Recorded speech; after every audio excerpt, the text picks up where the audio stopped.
OK, les petits enfants, bienvenue à cet autre, un podcast, à cet autre, c'est important. Le 7 puis le 7 en verbal, tu n'entends pas la faute. C'est pas comme baleine puis baleine, ça c'est important, ça tu l'entends. Mais le 7 autres, ça, on s'en calisse. Alors, bienvenue à cet autre podcast. Excuse-moi, je l'ai dit comme faux. À cet autre Spacecast. J'oublie toujours qu'il faut que je me déconcrisse la gueule avant de commencer un Spacecast pour bien parler le jargon. Il y en a qui vont dire balado, la loi 101, à un moment donné, décompresse de deux dos. Il y a style, on peut dire Spacecast. Tu me dis, tu parles en français, mais Spacecast, même les anglophones font comme. Qu'est-ce que tu dis, tu crises d'appel? Fait que quand tu t'inventes une langue, tu contournes la loi 101, tu te fais pas chier avec personne. Avant de l'oublier, je commence immédiatement avec mon commanditaire d'aujourd'hui. Merci d'ailleurs de commanditer mon podcast. Impôt à distance. On est dans le temps de l'année pour ça, tout dépendant quand tu écoutes de ce podcast. Si tu écoutes ça au mois de novembre, je t'annonce que tu peux peut-être ralentir un peu. Impôt à distance offre un service de déclaration d'impôt pour particuliers, un service dans le confort de ton salon, complètement à distance. Il n'y a aucun déplacement, aucun appel. Aucun rendez-vous n'est requis. On est vraiment COVID-proof. Et Maxime, de son prénom, se spécialise dans les rapports pour particuliers, pour tout ce qui est prestations en tout genre PCU, PCMRE, PCRE, APA, toutes les astuces de PC. Amène pas ton ordi, le PC, dans le sens, tout ce qui est PC, quelque chose de pas genre informatique, mais t'as compris, Steve. Pour un prix extrêmement concurrentiel, voici le site d'ailleurs, le beau Mike derrière l'écran nous met ça. Il y a un code promo, 20% de rabais si tu dis Sam20 ou si tu l'écris. Ça doit être si tu le dis. À Maxime. Aussi, ça, d'ailleurs, je prends Sam20 pour le rabais, tu le dis à Maxime Parisé. C'est important. Parce que si tu le dis, mettons, à ta mère, puis que tu en reparles pas à Maxime, à ce moment-là, c'est plus calice au niveau du rabais. Alors, merci beaucoup, Mike, pour le visuel. Alors, voilà, ça c'est dit. Si vous voulez faire vos impôts à distance, ben voilà, allez sur le site. Merci, Mike, encore. Sans plus, normalement, là, je fais bien de la guenille, je te dis bien de la merde en intro, mais mon invité d'aujourd'hui, je l'ai entendu. Il me l'a dit. Moi, une intro, après 4 secondes, je décroche. Fait qu'avant qu'on arrive en ligne et qu'il soit parti, je ne prendrai pas de chance. Je pense moi y aller direct socket dans le paquet. Ça c'est une expression que j'en invente pas mal. Tu peux checker dans les pages roses du Larousse. Ça m'étonnerait qu'il est là. Chris, je peux pas croire. Si tu checkes dans les pages roses du Larousse, puis il y a direct socket, paquet, vois-tu, je l'ai peut-être dit à l'envers. Normalement, c'est pas agréé comme le comptable agréé pas dans le. Bon, alors, voilà. Alors, sans plus, j'avais le goût de partir sur une chire, mais de la merde. Je vais tout garder mon table, mon invité. Invité spécial aujourd'hui. Ils sont tous spéciaux, les invités. Mais là, il y a un petit quelque chose de plus. Je pense que tout le monde l'aime d'amour. Je connais pas grand monde qui l'haït. Peut-être à part ses parents. Je sais pas. Il saura nous en parler. Sans plus tarder, mesdames, messieurs, bon podcast!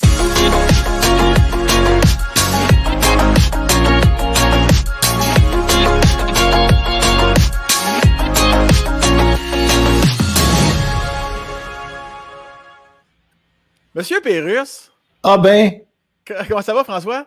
Ben ça va bien. Merci de m'inviter. Vraiment, c'est donc bien beau chez vous. Ben, ça fait. Ouais, il faut vous dire, François est dans l'autre pièce chez moi en ce moment. Okay. Merci beaucoup de t'être déplacé, François. C'est bien fait. Ben, c'est un grand plaisir. Je suis content d'être avec toi. Je te regarde, je te trouve bien bon. Puis, je suis content d'être là. Ben, t'es fin, on se connaît pas, en fait. On se connaît pas du tout. Puis, j'étais content que tu acceptes. Parce que je me suis dit, on va y envoyer une demande, mais probable. Tu sais, je sais que tu sors pas à tous les entrevues et tous les affaires. Je me suis dit, les chances qu'ils me disent non, rien de personnel, évidemment, sont assez élevées. Puis, quand j'ai su que tu avais accepté, je suis tombé en bas de mes couilles. J'étais comme, ben, sacrement, il a accepté. Fait que merci d'être là, François. Ben, c'est un grand plaisir. Ben, c'est parce qu'on est bien. On parle, on n'a pas de limite à se parler. On va dire des choses épouvantables aujourd'hui. C'est ça que j'aime, c'est qu'on va se révéler des affaires. D'ailleurs, toi, le premier, j'ai des questions à te poser aussi. Alors. Oui, tu y vas quand tu veux. On est là pour toi, mais c'est une question à me poser. Genre, combien d'enfants ai-je tué, exemple? Ça, tu pourrais me la poser. Je te répondrai non pour l'instant. Je suis encore à 0, François. C'est à 0, OK. Mais pourtant, tantôt, tu es tombé en bas de tes couilles, disais-tu. Oui, je sais. Tu connais la longueur qu'ils ont. Puis... Oui, c'est 6 et 8 à peu près. Hey, ça va être long en 5. Oui. On va à la pause. Si je me fie à mon intro, y a-tu du monde qui t'haït dans la vie? Ça arrive-tu, toi, des différends avec des gens? Il me semble que tout le monde aime François Pérusse. Je me trompe-tu? Aujourd'hui, je suis chanceux d'une cote d'amour, mais non, tout le monde m'aime, non, pas dans toute ma vie. Moi, adolescent, puis dans le jeune adulte, j'étais peut-être un peu renfermé sur moi-même, peut-être un peu bête aussi, un peu, okay. Que fais-je sur cette planète? J'ai pas eu... mes études se sont finies vite, mais j'ai eu le plaisir de faire de la radio communautaire, 12 ans à CKRL à Québec, puis d'être bassiste, mais tout ça. Mais pour le reste du temps, j'étais peut-être un peu renfermé sur moi-même. Oui, il y a certainement des gens qui m'ont dit « Hey, même la pluie, oui, ça, c'est possible. » Est-ce que tu étais renfermé sur toi-même, comme juste en public, ou même à la maison, tes parents étaient comme « Si, bois, François, c'était pop un peu, là? » Oui, à la maison aussi. Oui? Ben, j'étais un gars qui a toujours aimé faire des jokes. Je me faisais remarquer à l'école en faisant des commentaires, à un moment donné, bon, sortir du cours, pas me faire sortir à la porte du cours, ça c'est arrivé aussi, mais sortir un peu du sujet du cours puis dire des niaiseries dans l'école, parce que moi, j'étais gringalet, j'ai des petits bras en ce moment, mais j'avais encore plus des petits bras proportionnellement à ma taille quand j'étais petit, puis j'étais complexé de mon physique. Okay. Fait que je essayais de me faire une place en disant des niaiseries, puis tout ça, puis ça marchait pas. Puis les gens qui m'ont moins aimé aussi, c'est dans les jokes que je faisais, il y en a peut-être qui étaient un petit peu déplacés, qui ont été mal reçus, tout ça. Fait que j'étais un drôle de gars. J'ai travaillé dans les magasins aussi, puis j'étais pas toujours le vendeur par excellence. Je n'étais pas toujours le gars patient. Et comment tu fais pour passer de Sam, je suis renfermé à Sam, j'étais vendeur? Tu devais être drôle contre ton gré, vendeur, mais Sam, je ne t'imagine pas vendeur compte tenu de ce que tu viens de me dire. Oui, à mes heures, j'étais drôle. À mes heures, j'étais moins drôle. On dirait que quelqu'un ouvrait la porte un moment donné, puis il voulait s'acheter un set de cordes, puis il me dérangeait quasiment. Puis pourtant, ouvrir une porte pour aller s'acheter un set de cordes, tu déranges pas quelqu'un, tu as besoin d'un set de cordes, tu sais, puis tout. Puis moi, j'étais comme dans ma tête. Je suis trop dans ma tête, en fait. Juste ça, je suis encore dans ma tête. Je l'étais encore dans le temps. Puis cette tête-là, ben, fouille-moi pourquoi je m'en vais là-dedans, parce qu'il y a d'autres choses à voir. Hein. Il y a des arbres, il y a des passants dans la rue.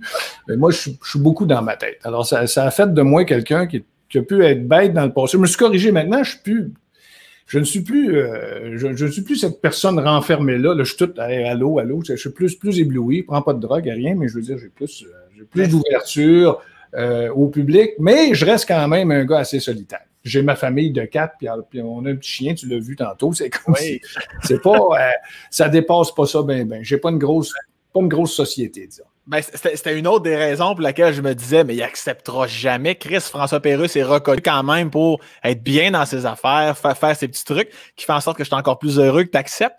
Et oublie pas ton chien à tout moment, tu nous le montres. À tout moment, il va venir un moment donné, il va vous le montrer. D'ailleurs, il a été toiletté ce matin, puis je te jure, c'était un addon, c'était à la même date qu'on se voyait, là, puis tout, puis il sort du toilettage, puis il a l'air d'un objet. Il est beau comme un objet. Il a l'air d'un beau petit toutou parce que quand on le prend, il a l'air de rester stallé. C'est ça. Puis tu peux le tenir assis debout, tu peux le tenir assis sur une table puis il tient. Comme s'il y avait un stand en dessous, un support. Il est bien élevé, donc. C'est un chien qui est bien élevé. Oui, il est bien élevé. Il a été propre très vite, contrairement à moi. Puis je veux dire, je ne voulais pas qu'il ait les mêmes défauts. Puis non, là, il est super. Il s'appelle Timous. Hey, écoute, c'est original, Timous.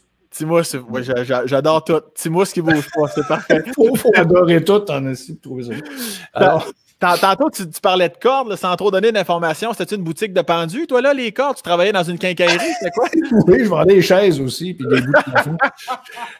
Non, c'était un magasin de musique. Il a fermé récemment. C'était Contact Musique, c'est à rue Saint-Jean à Québec. Parce que moi, j'ai resté 30 ans à Québec, et jusqu'à l'âge donc de 30 ans. Et puis, je travaillais chez Contact Musique. On vendait des partitions, des instruments de musique, particulièrement pour peut-être plus les gens qui débutent. On avait aussi des choses pour professionnels, mais c'est plus le magasin pour les gens qui étudient la musique et tout ça. J'ai travaillé 8 ans là-dedans, puis j'ai fait 12 ans de radio communautaire à CKRL à Québec aussi. Puis avant ça, j'étais dans un magasin de disques. Je vendais des disques. Tout ça pour ne pas dire ouvertement, avec sous-titres inclus, que j'ai lâché l'école pas mal. Tu sais, j'étais au cégep Garneau. J'avais 18 ans, j'étais au cégep Garneau, puis il me manquait un cours pour finir lettres. Puis déjà, quand tu as réussi lettres, c'est comme si tu n'avais rien fait pantoute. Si tu manques en plus, c'est sûr que c'est pas très, très reluisant. Au point même où, rendu à 29-30 ans, je me disais, je vais retourner aux études, ça n'a pas de bon sens, j'ai pas d'études. Mais je faisais de la musique. Hein? Oui, je faisais de la musique. Je jouais de la bass avec des groupes de musique originale tous les soirs, ou presque, en plus de travailler dans le magasin de musique le jour. Et puis, j'avais une fois de temps en temps des groupes de musique qui faisaient plus ce qu'on appelle du cover, là, tu sais, de Elvis. J'ai joué beaucoup de bass quand je ressors ma bass avec mes enfants aujourd'hui, mais elle a été rangée pendant un bout de temps. Mais je ne suis pas surpris de cet instrument-là, compte tenu que tu disais que tu étais plus renfermé. Un bassiste, en général, c'est assez plâtre dans la face. Là. Tu peux être un classique bassiste, pas trop d'émotion, puis tu jouais tes petites affaires, ou tu te permettais d'être un peu plus farfelu quand tu étais avec tes chums? J'essayais d'être plus formel, surtout dans un groupe qui s'appelait, le nom était vraiment génial, Trio en vrac. Ça se dit tellement bien. On était 3, 2 guitares, une bass, puis je slappais beaucoup à la bass. Ça faisait comme s'il y avait un drum dans le groupe, puis tout ça. Puis c'était bien bon. On composait nos tunes, puis tout ça. Mais moi, quand je bouge, j'ai de l'air que j'aurais pas dû bouger. Tu sais, je veux dire, le bassiste, habituellement, il y a une belle swing quand tu joues de la bass. Moi, quand je bouge, ça ressemble à ce que ça ressemble. Tu sais, je suis plus le gars qui joue que le gars qui fait quelque chose de beau sur le stage. Mettons que je ne ferais pas de décor ta vie en spectacle avec la façon dont je me tiens avec mon instrument. Mais je jouais pas pire. Je recommence à jouer pas pire. J'ai recommencé à pratiquer. Mais là, si vous jouez d'un instrument, lâchez-le jamais, parce que c'est vrai qu'on rouille. Qu'est-ce qui a fait en sorte que tu as arrêté? La passion s'est éteinte un peu ou ben non, c'était François Pérusse, celui qu'on connaît tous, qui prenait toute la place? Ben, en réalité, quand je suis devenu presque par accident un humoriste radio pour enregistrer mes capsules et tout ça, c'est arrivé pas mal d'un coup, puis c'est arrivé avec C'est quoi et tout ça, puis j'ai plus eu le temps de jouer de la basse. J'étais bassiste pour Luc La Rochelière à ce moment-là. Je faisais encore des shows avec Luc. Je faisais encore des shows avec Luc en faisant les 2 minutes du peuple pour C'est quoi en 1990. Mais là, je me suis aperçu que je ne pouvais plus faire les deux. Fait que je suis devenu plus bassiste. Ça m'a manqué beaucoup parce que pendant des années, je jouais juste ma basse pour mes capsules puis pour mes albums. Puis à un moment donné, je jouais de moins en moins de basse pour faire ma basse sur les claviers. Sur les échantillonneurs, ces choses-là.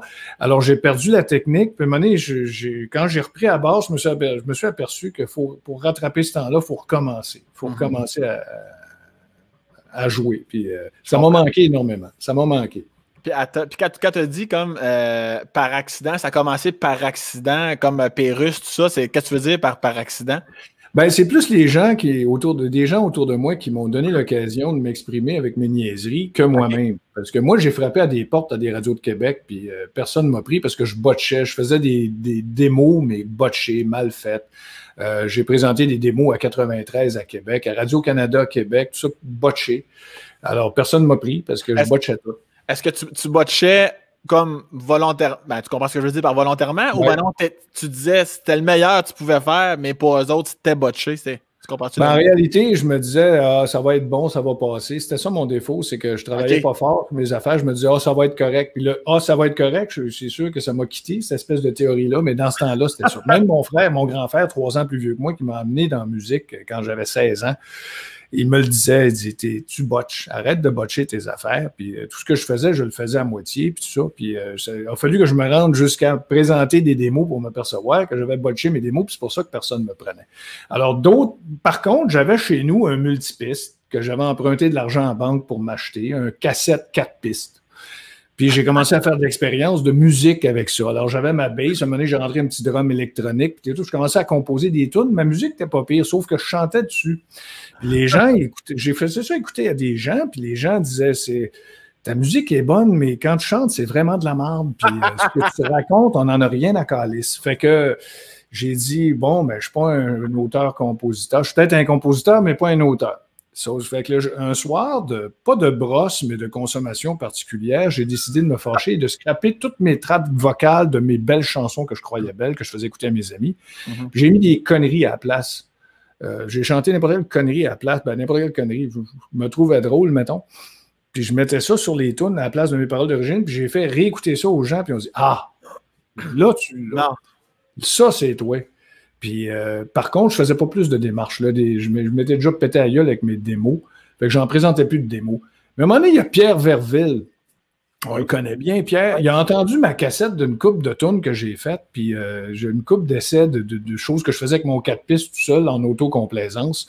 Il y a le claviériste, l'ancien claviériste du Z qui s'appelait Jean Saint-Jacques. Et Jean Saint-Jacques est tombé là-dessus, puis il a fait écouter ça à Pierre Verville. Et Pierre Verville m'a appelé, il a dit, veux-tu faire un show? Je fais un show à Laval, il va y avoir Lise Dion, dans le temps, qui commençait tranquillement à être connue. Elle travaillait encore au Dunkin' Donuts à ce moment-là. On est en 1989. Puis il dit, viendrais-tu faire on fait un genre de petit package de show, j'anime ça, puis j'ai entendu ta cassette, puis prépare-moi quelque chose. Je ne le connaissais pas. Moi, j'étais Pierre Verville qui appelle chez nous. Tu sais, moi, j'étais rien pantoute. Puis, je suis resté rien pantoute parce que j'ai effectivement préparé quelque chose, puis je me suis comme complètement pété à la gueule. C'est une affaire question-réponse. Je m'étais préparé un personnage sur cassette qui répondait, puis les jokes étaient dites soit par moi, soit par la cassette, puis on se répondait de même. Le monde stoïque, non seulement ça riait pas, mais j'avais l'impression qu'il venait de voir comme raton laveur se faire effouérer dans la rue, puis être encore sous le choc. Puis ça a tellement pas passé. Lise Dion, quand j'ai quitté la scène, elle m'a regardé, elle a dit « Ça n'a pas bien été, hein? » J'ai passé une soirée de marde, puis tout ça, puis j'ai dit « Jamais, plus jamais l'humour. » Pierre Verville, lui, il riait. Il riait, il dit « Écoute, il dit, décourage-toi pas de même. » Et tout ça. Il a été bien gentil, mais bref, je me l'étais pété. Mais pas longtemps après, j'étais bassiste pour Luc à ce moment-là, puis pas longtemps après, en écoutant mes enregistrements, Luc et son gérant, Pierre Dumont, qui est mon gérant aujourd'hui, Pierre, ils m'ont demandé d'utiliser mes conneries pour faire une publicité pour annoncer l'album de Luc, l'album Sauver mon âme, qui est sorti justement en 90. Et puis, j'ai fait la 30 secondes. Ça a joué dans toutes les radios du Québec. C'est une joke de disque qu'on fait tourner à l'envers pour pogner des messages sataniques, puis tout ça. Puis ça a vraiment passé, ça a vraiment passé. Ouais. Puis c'est parce qu'on me l'a demandé, j'aurais jamais fait ça de mon propre chef. Puis c'est là que C'est quoi m'a appelé. J'étais dans la douche dans mon 2,5 à Québec. J'ai reçu l'appel de C'est quoi. Il dit « Écoute, on commence un show avec Brad Waite la semaine prochaine. On cherche quelqu'un. Nous autres, on veut essayer des nouvelles affaires. T'es-tu prêt à rentrer avec nous autres mardi? » Tu sais. Il dit « Peux-tu faire ça tous les jours, tes niaiseries comme ta pub? » J'ai dit « Je ne sais pas. Je vais essayer de te faire des niaiseries demain, puis je vais t'envoyer sur Autobus Voyageur. » Parce que l'autobus, dans ce temps-là, c'était ça. Fait que j'ai fait une cassette en faisant des jokes dessus, avec mon 4 pistes. J'ai envoyé ça sur Autobus Voyageur le même. Puis le gars m'a rappelé, c'était Bob DeBoard, le regretté, qui est décédé aujourd'hui, qui m'avait appelé le lendemain. Il a dit « Écoute, on te prend. Je ne sais pas combien de temps ça va durer, mais c'est vraiment très drôle, on te prend. » Puis ça a commencé de même. Wow! Ça a accroché comme ça. Alors, par hasard, pas moi j'étais un botcher, les gens m'ont fait confiance, puis tout ça, puis c'est là que j'ai compris qu'il fallait que je travaille. Là, j'ai compris qu'il fallait que je fasse attention à ce que je fais, parce que quand j'ai vu que ça a commencé à lever, parce que ça a commencé à Montréal, puis ça a commencé à lever vite, au bout de 3 semaines, tout le monde en parlait, j'ai dit, oh, là, je ne peux plus botcher. Malheureusement, je ne peux plus me permettre de botcher. J'ai commencé à travailler fort, puis tout, puis... T'as vraiment passé du tout au tout, là, parce que du gars qui botche au gars qu'on comprend même pas comment tu faisais tout seul, là, parce que t'en as chié des capsules dans ta vie, là, puis t'as pas d'équipe, je pense, ou du moins presque pas, là. Non, ben mon équipe, il y a mon ami gérant, puis la directrice de la compagnie 10 Zéro Musique, on a tous bâti ça ensemble. Ça, c'est les mêmes depuis 30 ans. Marie Barcelot, Pierre Dumont et d'autres collaborateurs qui s'y sont ajoutés par la suite, mais ils sont là depuis 30 ans avec moi. Mon équipe, c'est ça, mais artistiquement parlant, je suis tout seul. Dans mon studio, qui est une maison à 2 minutes d'ici. Ici, je suis chez moi et je descends à côte, je fais 2 minutes en auto ou 20 minutes à pied ou 35 minutes en roulant. Mettons, si je roule dans la côte. OK. Tu roules plus sur l'épaule gauche ou l'épaule droite quand tu roules? Sur la droite, j'ai un peu mal. Fait que ça, mettons 39 minutes pour celle-là. OK. C'est vraiment pas loin, cette maison-là, parce qu'il faut vraiment que je m'isole pour aller travailler, pour penser à mes affaires, puis être dans ma tête. Puis j'enregistre. Je travaille toute la journée à penser à ce que je vais enregistrer, puis je l'enregistre en fin de journée dans un bâtiment qui est à 2 minutes d'ici. Et ça, c'était à Saint-Bruno. Et quand je suis arrivé à Montréal, tout se faisait dans le même appartement. Alors, tu étais avec ta blonde, tu t'enfermes dans une pièce quelque part, tu fais les capsules tous les jours, puis tout ça. Puis bon, de fil en aiguille, c'est devenu... Je suis parti de Montréal, je suis devenu un banlieusard. J'ai 3 tondeuses puis 2 souffleuses à neige. Sont-ils à vendre? Est-ce que je peux t'aider à... Sont-ils à vendre? Non, j'en ai vraiment, vraiment besoin. Okay. Je suis rendu un banlieusard, puis tout ça, puis je suis le piscinier, j'ai pas de piscinier. Tout, mais là, t'as peu. Là, quand tu pars de Québec, là, après tes 30 ans à Québec, tu t'en viens à Montréal même, avant d'être banlieusard. Oui, à Montréal, 6 ans. À Montréal, j'ai resté sur la rue Saint-André, Saint-André-Maisonneuve. Ça a été la première chose que j'ai acheté, c'était un appartement. Et le propriétaire voulait vendre l'autre appartement d'en dessous comme en indivise. Je me souviens plus comment ça marche. Puis finalement, il m'a appelé, il dit, garde, m'a de faire un super deal sur l'appartement d'en bas, mais je me débarrasse de ça. C'est un pharmacien. Le gars, il dit, veux-tu acheter ça là, je te me débarrasse, là, je veux te clairer ça. J'ai eu un super bon prix pour l'immeuble. Je l'ai encore, il y a des locataires dedans. Puis c'est là que j'ai habité de 92 à 96. Puis après ça, je suis allé à Saint-Bruno de Montarville. Et quand je suis arrivé à Montréal, j'étais avec mon gérant en cohabitation dans un 3,5 qui coûtait, si je me souviens bien, 270 par mois. Puis, un moment donné, on a eu des blattes, des coquerelles, puis je ne le savais pas, je n'avais pas vu ça encore, puis j'étais en train d'enregistrer dans mon microphone, il était comme peut-être 10h30 le soir pour la capsule du lendemain matin, c'est quoi? J'ajuste mes affaires, tout, je reviens au micro, il y a une coquerelle sur le micro qui me regardait. J'ai fait « Oh! » On a des coquerelles, et en plus, ils viennent me le dire au micro. Ça a commencé de même, mais j'ai des excellents souvenirs de ça, là, c'est sûr. Mais 6 ans à Montréal. 6 ans après ça, Saint-Bruno. J'ai une maison dans le Nord où j'ai installé un petit studio aussi. Il faut que j'aille un studio partout. Oui, c'est ça. Tu veux toujours être prêt à créer. Oui, puis un studio aujourd'hui, on s'entend que ça ne prend pas grand place. Hein. C'est le gros ordi, le microphone, les claviers. Bon, tu as un clavier, tous les synthétiseurs sont virtuels aujourd'hui. Ça ne prend pas de place. Je m'installe sur une table de cuisine, j'ai tout ce qu'il faut pour faire montage vidéo, audio, son. Ça se passe plus là-dedans. L'équipement, c'est très compact aujourd'hui. Même iPad, tu as un iPad, tu peux faire un très bon produit. Là. Ben, j'en doute pas une seconde. Effectivement, avec tout ce qui se passe avec la technologie, tu t'en as de moins en moins pour de plus en plus. En tout cas, j'ai fait un petit AVC là-dessus, tu as compris. C'est très bien dit. Sauf si tu fais de la post-production pour des films, il faut que tu sois un peu plus équipé. Puis ça, j'ai le bonheur d'avoir ça, fait que je peux en faire ça aussi. Tous les films d'Hollywood, c'est moi qui fais les sons. Je n'osais pas t'en parler, Master, que tu le dis, je m'en doutais bien gros. Et tantôt, tu disais à 18 ans, quand tu lâches l'école, tout ça, qui est quand même pas si pire, ça l'a dit. Tu pensais que tu allais me dire que tu avais lâché l'école à 15 ans, à 18 ans. Non, j'ai mon secondaire 5. J'ai mon secondaire 5, mais j'ai pas réussi à avoir mon cégep en lettres à cause de mon cours de sociaux que j'ai botché. Puis à ce moment-là, quand tu lâches l'école, t'aspires-tu à quelque chose ou tu te laisses porter par le vent? C'était ça le problème, c'est que je me disais, bon, je fais de la radio communautaire, je pourrais devenir un gars de radio, mais mes démos sont botchés. Bon, je fais de la musique le soir dans des bars, mais je suis pas sûr que j'aime ça tant que ça. Ça fait des journées difficiles de travailler le jour au magasin, le soir dans des bars et tout ça. Puis à un moment donné, c'est ça qui m'a fait dire que les études n'auraient pas été folles. Puis je compte ça bien gros à mes 2 gars. J'ai 2 gars de 11 et 14 ans, Jaco et Frédéric. Je leur dis, tu sais, moi, les études, ça a fini au cégep, puis je les regrettais, à un moment donné, je voulais y retourner. Tu sais, à 27, 28 ans, je me suis dit, je m'en vais nulle part, puis je pensais vraiment ça. Mon frère voulait m'amener à Montréal pour faire de la musique, mais, puis Jean Leloup, j'ai travaillé avec Jean Leloup quand j'étais à Québec. Jean n'était pas encore dans le gros circuit. Puis, dans ce temps-là, il s'appelait Jean Leclerc. Tu vas me dire, tout le monde s'est appelé Jean Leclerc, tu as raison. Ben oui, c'est ce que j'allais dire. À un moment donné, j'étais à Québec, puis lui, on était bien ensemble, on faisait notre musique dans nos petits circuits, mais il était génial déjà. Tu sais, Jean, ça fait partie de lui. C'est un auteur-compositeur casté. Et il a eu sa chance pour aller percer Montréal avec une apparition à un show qui s'appelait Rideau, un genre de showcase, présenté par Michel Rivard. Et voici tous les nouveaux artistes qui s'en viennent, puis il a été invité là, puis il m'a appelé, il dit « François, ça part, viens-t'en. » J'ai dit, j'ai une job à Québec. Il dit, crée-moi ça là, puis viens-t'en.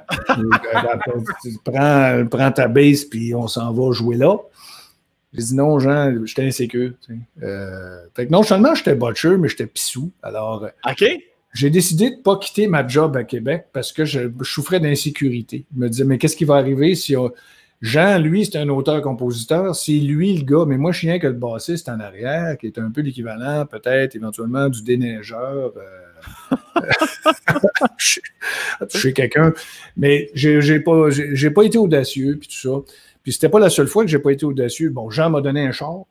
Il a été gentil. Il a utilisé des termes gentils. Il a dit, François, il dit, je comprends pas ta décision. Il dit, vraiment, il dit, écoute, ta job, ça va t'amener où? Puis regarde, faut que tu prennes des risques dans la vie. Puis tout ce qu'il disait, il avait 100% raison. Puis d'ailleurs, quand j'ai raccroché, je me suis traité d'épais plusieurs fois. Je me suis auto-traité de tous les noms qui existent. Ça n'a pas changé pour toi pareil. Mais ça n'a pas changé. J'ai gardé cette affaire-là. Puis un peu plus tard, mon frère, qui lui était déjà professionnel dans la musique, puis lui, il avait fait le move de s'installer dans un milieu plus propice qui était Montréal. Puis, il a signé, il est arrivé guitariste-arrangeur pour un groupe de New Wave. De New Wave, tu te souviens de ça? Ça s'appelait Isinglass.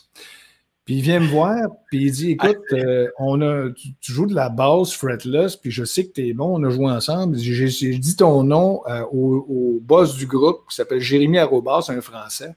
Puis il y avait une tournée américaine complète. Puis il dit, j'ai donné ton nom, OK? J'ai dit, ben OK, j'ai dit, t'as bien fait. Ah! Timous! C'est Timous! Il fait son show! Il dit, j'ai donné ton nom. J'ai dit, t'es bien gentil. Puis tout. Le lendemain, j'étais dans mon magasin de musique où je travaillais. Le gars de Isinglass vient me voir dans le magasin. Puis il dit, mon frère t'a dit que tu es un excellent bassiste. Je dis, il est bien gentil. Ouais, je me débrouille bien. Il dit, OK, on part à la fin de la semaine. J'ai dit, là, tu m'as pas entendu. Non, il dit, j'ai confiance. Il dit, on part à la fin de la semaine. Philadelphie, Boston, telle autre ville. J'ai dit, non, j'ai une job. Il me regarde. Il m'a fait un peu le speech, le loup, mais en me connaissant même pas. Tu sais, je veux dire, là, j'ai commencé à me trouver toton, mais autrement dit, j'avais pas de couilles. J'avais pas de couilles, puis finalement, il fallait que ça arrive sur un plateau d'argent, parce qu'à un moment donné, quand C'est quoi m'a appelé, c'était un plateau d'argent. C'était comme... Puis j'avais déjà dit non à des grosses affaires, mais par insécurité, je me disais, je suis juste bassiste. Mais là, c'était plus juste bassiste. On me demandait de créer un produit radiophonique, puis j'étais un gars de radio. Malgré que c'était de la radio communautaire, c'était quand même 12 ans de radio. J'ai des extraits, je pense, Sam, de ça. Ah ouais? Quand j'étais à CKRL, puis je peux te jurer que c'est pire que mon personnage. Oui? Mon Dieu. Je faisais jouer une tonne. Il y avait une scratch, tu sais, sur le vinyle. Puis je parlais par-dessus la scratch pour la faire passer. Puis je dis, bon, il en reste un coup. Clac, un autre coup. Clac. Ah, ça achève. Clac. Bon, alors on écoute Tété Montoliu, pianiste aveugle catalan. Je respirais mal. Qui joue avec le bassiste Niels Henning Ørsted Pedersen. C'était ça, là. Puis c'était ça que je faisais à la radio communautaire. Fait que mon personnage, c'est moi en mieux parce que j'étais pire que ça. T'avais combien de codes d'écoute, mettons, là, à cette époque-là, là, de radio communautaire? CKRL est une grosse radio communautaire dans le groupe des radios communautaires canadiennes parce qu'à ce moment-là, ils étaient même sondés BBM, la seule radio communautaire qui était sondée BBM. Puis à Québec, ils avaient un général d'à peu près 45 000, ce qui était immense. Quand même! Puis j'avais une émission qui s'appelait Ceux d'en face font dire bonjour, qui était le samedi à 18h, où j'allais chercher 8-9 000, ce qui était énorme. Énorme pour une radio communautaire. Puis même, j'étais connu pas mal. Me prenais un petit peu pour un autre. Je fais de la radio, puis on m'écoute. Mais fait que t'étais pas si pire quand même. Toi, tu te trouvais vraiment mauvais, mais les autres te trouvaient bon, quelque part. Je me suis amélioré avec le temps. Mais le départ, écoute, je voulais absolument un micro. J'ai commencé à parler d'un micro à 16 ans parce que je voulais un micro. Les directeurs me trouvaient super. Mais je comprends pas qu'ils m'aient donné un micro. Tu sais, j'étais opérateur ou technique au début pour d'autres émissions. Puis tout ça, j'étais juste à la console pour mettre les disques, faire donner le micro à l'animateur. Puis à un moment donné, je voulais un micro. J'ai fini par l'avoir. Puis aujourd'hui, il y a un des gars qui était directeur de CKRL, il s'appelait René Vizina. Il est aujourd'hui rédacteur en chef du journal Les Affaires. C'est lui qui était directeur général de CKRL, puis je l'ai rencontré à Radio-Canada il y a une couple d'années. Il dit « Christ, t'étais fatigant, toi. » Effectivement, j'étais fatigant parce que je voulais toujours parler dans le micro, mais j'avais rien à dire. Je me trompais dans les communiqués. Je disais des communiqués passaient date d'une semaine. C'était ça, la radio communautaire. Mais je passais de la belle musique. C'est pour ça que tu t'es mis à dire des niaiseries au plus grand bonheur de tous. Oui, c'est une inspiration à partir de là. Puis, mais j'ai découvert une culture musicale extraordinaire que je transmets aujourd'hui à mes enfants. C'est surtout au niveau musical que j'ai découvert beaucoup de choses. Ça arrive quand, ça, dans tout ce que tu me racontes, tes enfants? Premièrement, Mélanie, c'est ta blonde actuelle? C'est ta femme, ta blonde? Oui, depuis 15 ans, oui. On s'est rencontrés en 2006. OK. Êtes-vous mariés? Non, on n'est pas mariés, on est en union naturelle. Écoute, ça faisait un mois qu'on se connaît. Non, ça faisait, attends un peu, je ne veux pas mentir, c'est janvier, ouais, ça faisait 3 mois qu'on se connaissait, puis elle est tombée enceinte, on n'était pas prudent. Je travaillais sur le show Love des Beatles à Las Vegas à ce moment-là. Puis, ça veut dire que la relation sexuelle était botchée, François, c'est ce que je comprends. J'ai même botché ça, oui. Oui, la chambre 13033 du Mirage à Las Vegas. Je me souviens très bien que c'est là que ça s'est passé, ce botchage-là. Et puis, ni elle ni moi savions qu'elle était enceinte. Et puis, ça faisait juste 4 mois qu'on se connaissait. Puis, à un moment donné, Mélanie, puis on ne s'entendait pas tant que ça. Ça allait pas si bien que ça, vraiment. On s'était ostiné déjà assez souvent pour savoir qu'on n'était peut-être pas 2 personnes pour l'ensemble, tout ça. Puis finalement, elle m'appelle de Saint-Sauveur-des-Monts. J'étais à Las Vegas. Elle était partie de là depuis un temps. Elle dit, écoute, c'est drôle, j'adore le poisson. Je suis plus capable de manger de poisson. Je dis, ah. Elle dit, c'est drôle, j'adore le vin. Plus capable de boire une gorgée de vin. Je dis, ah. Puis là, plus elle parlait, plus je me disais, mon Dieu, puis elle a pas parlé d'enceintitude ou de quoi que ce soit. Rien. J'ai dit, oh là là, ils ont s'acheter un test. Puis je suis allé la rejoindre au Québec, puis elle était enceinte. Puis on savait que ça n'avait pas tellement de bon sens comment on ne s'attendait pas. Puis à un moment donné, j'ai dit, regarde, j'ai 47 ans. I go. On va go. On va s'arranger avec ça, puis on va prendre nos responsabilités. On n'a jamais eu autant de fun de notre vie, tu sais, puis on s'est mis à mieux s'entendre.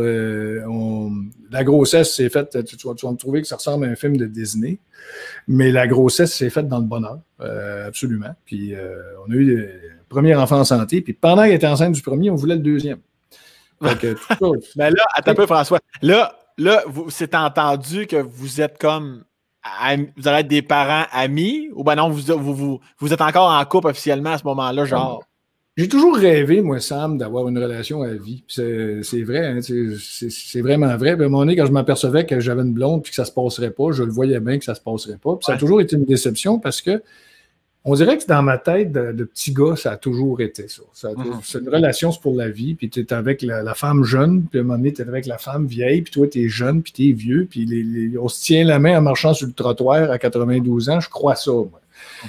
Ça a toujours été ça dans ma tête. Parce que je me suis rendu compte, premièrement, je suis très mauvais pour... tu sais, quelqu'un qui aime mieux fréquenter plus souvent de différentes personnes, ça, je peux pas faire ça parce que je suis trop mauvais là-dedans. Je suis trop mauvais, je suis pas bon, je sais pas quoi dire. Je suis un mauvais cruiser, mauvais tout. Je suis mauvais. Puis j'aime mieux être bien avec quelqu'un. D'ailleurs, c'est le cas actuellement. Puis quand on se tape ses nerfs, j'ai un studio en bas, je vais coucher là. Je conseille ça à tout le monde. Ayez un studio quelque part. Ce qui est le fun d'un studio, c'est que c'est bien isolé. Fait que même si elle crie, tu peux dormir tranquillement. Toi, là. Non, les nôtres ne sont pas isolés pantoute. J'ai pas eu besoin de faire ça. Ben, tu sais, moi, dans mes studios, j'ai rarement... Il y a eu les 2 frères qui sont venus récemment. Puis à un moment donné, j'ai fait une couple de démos de théâtre avec une couple d'artistes, mais je suis toujours tout seul, sinon. Okay. Puis je ne vais pas avoir un drummer. Ou un saxophoniste qu'il faut que tu mettes dans une pièce isolée puis insonorisée. J'ai pas ça chez nous. Ça s'appelle un studio, mais c'est juste une maison avec un peu d'équipement. Il n'y a rien de pro là-dedans. Là, je veux dire, si tu t'attends au studio un studio d'Universal, tu vois une petite déception. Mais je reviens à ce que tu disais. Là, veux-tu bien me dire, Chris, pourquoi tu t'entends moyen avec la fille, même si ça va mieux, là, tu en veux un deuxième. Comment tu passes de on va-tu le garder à on va en faire un deuxième? Qu'est-ce qui s'est passé? Le changement de contexte, on dirait que le contexte a changé. C'est sûr que si notre contexte de départ avait perduré, j'aurais pas dit la phrase « ça en prend un deuxième ». J'aurais plutôt dit « ça me prend un deuxième pays pour aller vivre ». Non, le contexte a changé complètement à partir du moment où elle est tombée enceinte, puis tout ça, puis on était un peu j'étais en divorce à ce moment-là en plus, un divorce qui n'était pas encore complètement signé. OK. Non, les choses étaient compliquées. Ma mère ne savait même pas encore, puis ça fait un bout de temps que je le savais. J'ai commencé à l'annoncer à un moment donné, puis ça a fait un choc autour de moi. J'ai dit, voyons, François. Puis là, j'ai présenté Mélanie à mes proches, puis ça a fait un hit, par exemple, parce que Mélanie, c'est une personne qui a un grand, grand cœur, puis ils l'ont vu tout de suite, puis tout ça, puis... Il savait que c'était moi le trou de cul. Fait que tout allait bien au niveau de l'opinion, de tout ça. Puis aujourd'hui, ben regarde, on fait de la musique ensemble, mes enfants, puis moi, c'est eux autres qui m'ont fait ressortir ma bass. On jam, on fait des jams, ils sont bien bons les deux, ils sont un petit peu multi-instrumentistes les deux déjà, puis comme Fred, le plus grand, il est meilleur que moi sur le doigté. Moi, je joue du piano avec ces doigts-là, tu sais, puis lui, il utilise toutes ses mains. Puis, le pianiste Alain Lefebvre, Oui. c'était un bon pianiste, Alain. Oui. Je l'ai rencontré dans une loge, m'amenait à Radio-Canada, puis il dit, tu fais ton piano, toi? Je dis, ouais, ben, je fais mon piano, je joue avec ces doigts-là. Je dis, bon, si ça marche, mais ça marche, mais je ne l'enseignerai pas de même. C'est bien certain que j'aime mieux que les gens utilisent la vraie technique. C'est un autre botchage, ça. Un autre botchage. OK, donc, Mélanie, ta blonde actuelle, c'est... Mais Mélanie, c'est la fille avec qui tu t'entendais pas au début? Oui, c'est celle que je t'ai présentée tout à l'heure. Oui. Wow. Mais là, aujourd'hui, c'est le 15 ans. On fêtait notre 15e anniversaire. Je tenais la veille le lendemain, mais le jour même, ça a été super. Chris, c'est vraiment une belle histoire, ça, de « ce sera pas possible » à « tu tombes enceinte accidentellement, exact. On va en faire deux » à « t'es la femme de ma vie ». Tout à fait. Wow. Puis, je le crois encore, puis elle le croit aussi. Puis quand on se tape ses nerfs, même quand on se tape ses nerfs, on le croit pareil en fond de toile. Fait que, je trouve ça merveilleux. Moi, j'ai besoin de ça. Comme je disais en tout début, je pense que j'ai besoin de sécurité. Ah ouais. Mais toi qui rêvais de la première relation parfaite, de rester avec la même jusqu'à l'âge de 92 ans, ton premier divorce, tu as dû le prendre rough? Oui, j'ai pris ça rough, mais je l'ai vu venir. Tu sais, je voyais que ça se pourra pas. Puis à un moment donné, je me suis dit, c'est parce que des fois, j'ai des indices que je suis peut-être pas avec une personne compatible avec moi, puis je persiste quand même. Alors qu'il y a bien des gens qui vont dire, oh non, ça j'embarque pas, ça marchera pas, la chimie ne se fait pas. Moi, peut-être que j'ai pas assez analysé ces situations-là, puis le cœur a dépassé le cœur a dépassé la raison, puis c'est pas toujours une bonne chose quand l'émotivité prend le devant. Des fois, on peut se tromper, tout ça, mais non, mais je me trouve chanceux quand même parce que les personnes avec qui j'ai été avant, bon, c'est bonjour tout le monde, mais les enfants, je les ai eus avec la personne avec qui ça perdure, puis c'est ça qui est important. Les 15 autres que j'ai eus en tournée, personne n'en donne des nouvelles. C'est bizarre, ça. Tu vois, les gens sont froids des fois. Hein? C'est froid. Puis comme je fais pas de tournée, c'est encore plus bizarre. C'est plus calisse. C'est assez tabarnak. Est-ce que j'en déduis donc que c'est le modèle que tu as eu de tes parents? Tes parents sont-ils toujours ensemble? Sont-ils toujours avec nous? Ils ont été toujours ensemble. Écoute, j'ai 60 ans, alors c'est sûr que mes parents ne sont plus là. Et ma mère est partie en 2009, mon père en 2003. Et ils ont été ensemble toute leur vie. Bon an, mal an, avec tout ce que ça... Ma mère était une catholique croyante au point où j'ai débarqué de la religion. Ah ouais, hein? Oui, adolescent, moi, ma mère, elle était que ça. Je veux dire, elle a été super avec nous autres, ma mère, elle s'est toute donnée, puis ça, mais elle était tellement croyante que ça en était lourd. Et puis, à l'adolescence, ça m'a fait sortir de toute croyance. Est-ce qu'elle était lourde dans le sens qu'elle t'obligeait à dire des chapelets à toi et Chris de boucher que tu prenais, ou ben non, c'était dans quel sens c'était aussi lourd? On était tenu d'aller à la messe jusqu'à un certain âge, mais c'est sûr qu'à partir de 10 ans puis 11 ans en montant, elle a vu qu'elle ne pouvait plus nous forcer à faire ça, mais les messages continuaient à... Écoute, elle était dans des groupes christianistes. À un moment donné, il y a eu des modes au début des années 70 où on pouvait pratiquer le catholicisme de 56 000 manières. Il y avait des congrès. C'était pas le salon du livre, c'était le salon du Christ. Là. Ça existait. Là, puis elle était là-dedans, puis tous les mouvements. Mon père, lui, suivait parce qu'il savait que s'il ne suivait pas, ça irait mal. Déjà que les enfants ne suivent plus. Puis nous autres, c'était les années 70. Fait que ça, puis les cheveux ici, puis se crisser de tout. Ça devait pas être... Les 70 ne devaient pas être évidentes pour les parents. Parce qu'il n'y avait pas seulement l'adolescent qui, de par sa nature, se sépare un peu de l'autorité familiale, et un peu beaucoup. Dans les années 70, c'était pire encore, c'était les grosses opinions, puis non, puis oui, puis tu sais, genre... Ouais. C'était plus fort qu'aujourd'hui encore. Okay. Mais t'as quand même eu une belle relation avec ta mère. Oui, en tout et partout, oui. Avec mes deux parents, en tout et partout. C'était des bonnes personnes, il y avait des bons dialogues et tout ça, puis ils nous ont bien pardonné notre adolescence à moi et Marc, ça a été quelque chose. Parlons-en de cette fameuse adolescence. Là, tu as dit que vous étiez deux frères, trois frères. Il y a Marc puis Marc, non, moi j'ai un frère. T'as un frère, ok, c'est Marc. J'ai juste un frère. Qui m'a d'ailleurs tendu la main pour aller dans le monde artistique. Oui, comme tu disais tantôt, qui a 3 ans plus vieux que toi. C'est ça. OK, exactement. Parfait. Puis avant même de parler de l'adolescence, plus jeune, là, vous êtes, mettons, là, dans les 5, 6, 7, 8 ans. Là, vous n'êtes pas encore rebelle, vous n'êtes pas en train de vous dire non, maman, je ne ferai pas ça. Les fins de semaine, ça ressemble à quoi chez les Pérusse à cette époque-là? Est-ce qu'on fait beaucoup d'activités ou on reste à la maison? Adolescent, les fins de semaine, comme Marc et moi étaient tous les deux impliqués dans la radio communautaire, souvent on était en dehors de la maison pour en faire. Déjà? Oui, j'ai commencé à 16 ans. Peut-être si on parle un peu d'avant ça. Plus jeune, oui. Plus jeune, 11, 12, 13, 14 ans. Plus jeune encore. Les chums d'école, on sortait de la maison, on rentrait tard. Il n'y avait pas vraiment de gros couvre-feu chez nous. Des fois même, on avait juste un appartement, on n'avait pas de maison. On a toujours été en appartement avec mes parents. Fait que quand je ramenais un chum, j'osais avec lui à la maison de philosopher sur le monde, un peu gelé. Puis j'amenais le chum en question à la maison. Mes parents étaient déjà couchés dans la pièce du fond, puis ils nous laissaient faire ça. Ils nous ont laissé être adolescent. Dans ce temps-là, j'avais des chums. Dans ce temps-là, j'avais des amis, une couple de chums d'école. Là, mais j'ai pas un gars de gang, moi. J'ai pas été un gars de gang. T'as jamais été, dans le fond, t'as toujours été très loup solitaire, là.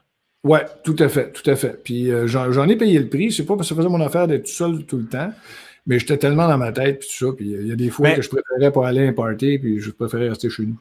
Tu préférais pas y aller parce que tu savais que tu allais te ramasser dans le coin? Oui, surtout s'il y a trop de monde. Je suis pas agoraphobe, mais beaucoup de monde, je trouvais que ça faisait beaucoup de monde à jaser. Il y a 45 personnes, je vais jaser avec un, puis je ne l'entendrai pas parler parce que la musique est trop forte. J'étais plus un à un, moi. Je comprends. Comme on est en ce moment, d'ailleurs. Sauf que les 17 caméramans qui sont chez toi, on les voit pas. On est rendu à 19 maintenant, là, 19. S'assurer d'offrir des bons plans constamment à l'entrevue. Des bons même plans de la face. Puis ton frère Marc, as-tu toujours été proche de lui, comme un peu BFF, là, tout le temps? Ou ben non, il fait une époque où c'était plus à coup de crise puis de tabarnak? Ça a bien été, Marc, parce qu'on s'entend bien sur bien des niveaux, mais il est un peu comme moi, peut-être moins pire que moi, mais on se voit pas si souvent que ça. Ça se compte sur les doigts d'une main d'une année qu'on se voit depuis un certain temps. Peut-être de par ma nature, la nature de mon frère aussi, des conversations au téléphone. Mais évidemment, il y a sa fille, qui est la cousine de mes enfants. Ça, elle vient passer quelques jours à la maison. Mais mon frère et moi, c'est un petit peu trop rare. Il faut vraiment qu'on se voit plus que ça, parce qu'on s'entend bien. On a des esprits très similaires, mais sauvages un peu dans notre coin. Il me rassure en disant que lui aussi est comme ça, mais je sais que je suis pire que lui. Puis... quand on a travaillé ensemble sur mes 5, Marc a été là pour m'aider pour mes 6 premiers albums, c'est-à-dire de tome 1 à tome 5 pour le Québec et le volume 1 français pour la France, il a été là. À un moment donné, Marc, dans son studio, il y avait de plus en plus de clients. Il y avait Rock Voisine, même à un moment donné. Puis il était bien occupé. Puis on avait des dessins animés à faire, des albums et tout ça. Puis je voyais qu'il y avait moins de temps pour faire des choses. Puis je me suis rendu compte d'une autre chose, c'est que moi, la technique, j'adore ça. On avait un ingénieur, on avait Marc qui m'aidait à réaliser tout ça, mais je me suis rendu compte que j'adore faire mes bébelles, faire mes affaires, mettre mes albums en scène, en faire la technique. La technique, j'adore ça. L'enregistrement, le mixage, jouer les instruments. Sauf quand je vais appeler Marc pour une guitare parce que j'ai les mains pleines de pouces. Pour avoir une track de guitare satisfaisante comme j'ai sur mes albums, il faut que je joue 10 fois plus longtemps que n'importe qui d'autre parce que je suis mauvais à la guitare. Fait que ça me prend plus de temps. Fait que c'est sûr que si à un moment donné, je me tente, je vais dire « Hey Marc, viens-t'en ». Mais c'est pas arrivé souvent, encore une fois. C'est arrivé, oh mon Dieu, je me suis isolé de plus en plus. Là, Marc et moi, on veut faire un album de musique. Et il ne me croit plus quand je le dis, parce que j'arrête pas de dire, il faut le faire. Je dis, oui, c'est ça. Arrive avec tes tonnes, puis on va le faire. Puis, je ne suis pas arrivé avec mes tonnes encore. Mais je veux vraiment le faire. La musique, j'ai commencé à goûter la musique un peu plus dans mon dernier album. J'ai décidé de me lâcher lousse. Puis, ça m'a donné le goût de vraiment retomber là-dedans. Puis, pourrais-tu faire un jour... Vas-y, excuse. C'est le fun quand il y a des silences, puis que les silences sont comblés par les deux personnes qui parlent en même temps, puis un autre silence. Quitte à pas en vendre, je ferais un album de musique avec plaisir. Puis tu ferais-tu un album de musique sérieuse? À un moment donné, avec ton frère, exemple, cet fameux album-là qui va voir le jour en 2123, probablement, tu vas dire... Ça serait-tu... au courant de la date? Oui, je suis au courant. Il m'a appelé juste avant le podcast. OK, c'est bon. Ça va être le 32 octobre 2123. Ça serait-tu de la musique sérieuse ou ça serait encore complètement Pérus? C'est sûr qu'il va toujours y avoir un peu de fantaisie, mais la musique sérieuse, oui, parce que pour faire de la musique, on va faire de la vraie musique, ça c'est un fait. Okay. Ce ne sera pas des chansonnettes, il va même peut-être y avoir des bouts instrumentaux. J'aime beaucoup avoir des voix différentes. Je ne suis pas adorateur de ma voix, fait que j'aimerais bien ça, appeler des artistes de chez nous qu'on connaît bien, pour des collaborations aux voix. Mais oui, ce serait de la musique sérieuse, mais c'est sûr que si j'écris les paroles, c'est bien certain que ça va être fantaisiste un peu, sans être carrément des jokes sketch avec des portes qui ferment puis des gueules qui se pètent comme j'ai fait dans le passé. Mais oui, j'ai le désir de faire vraiment de la musique.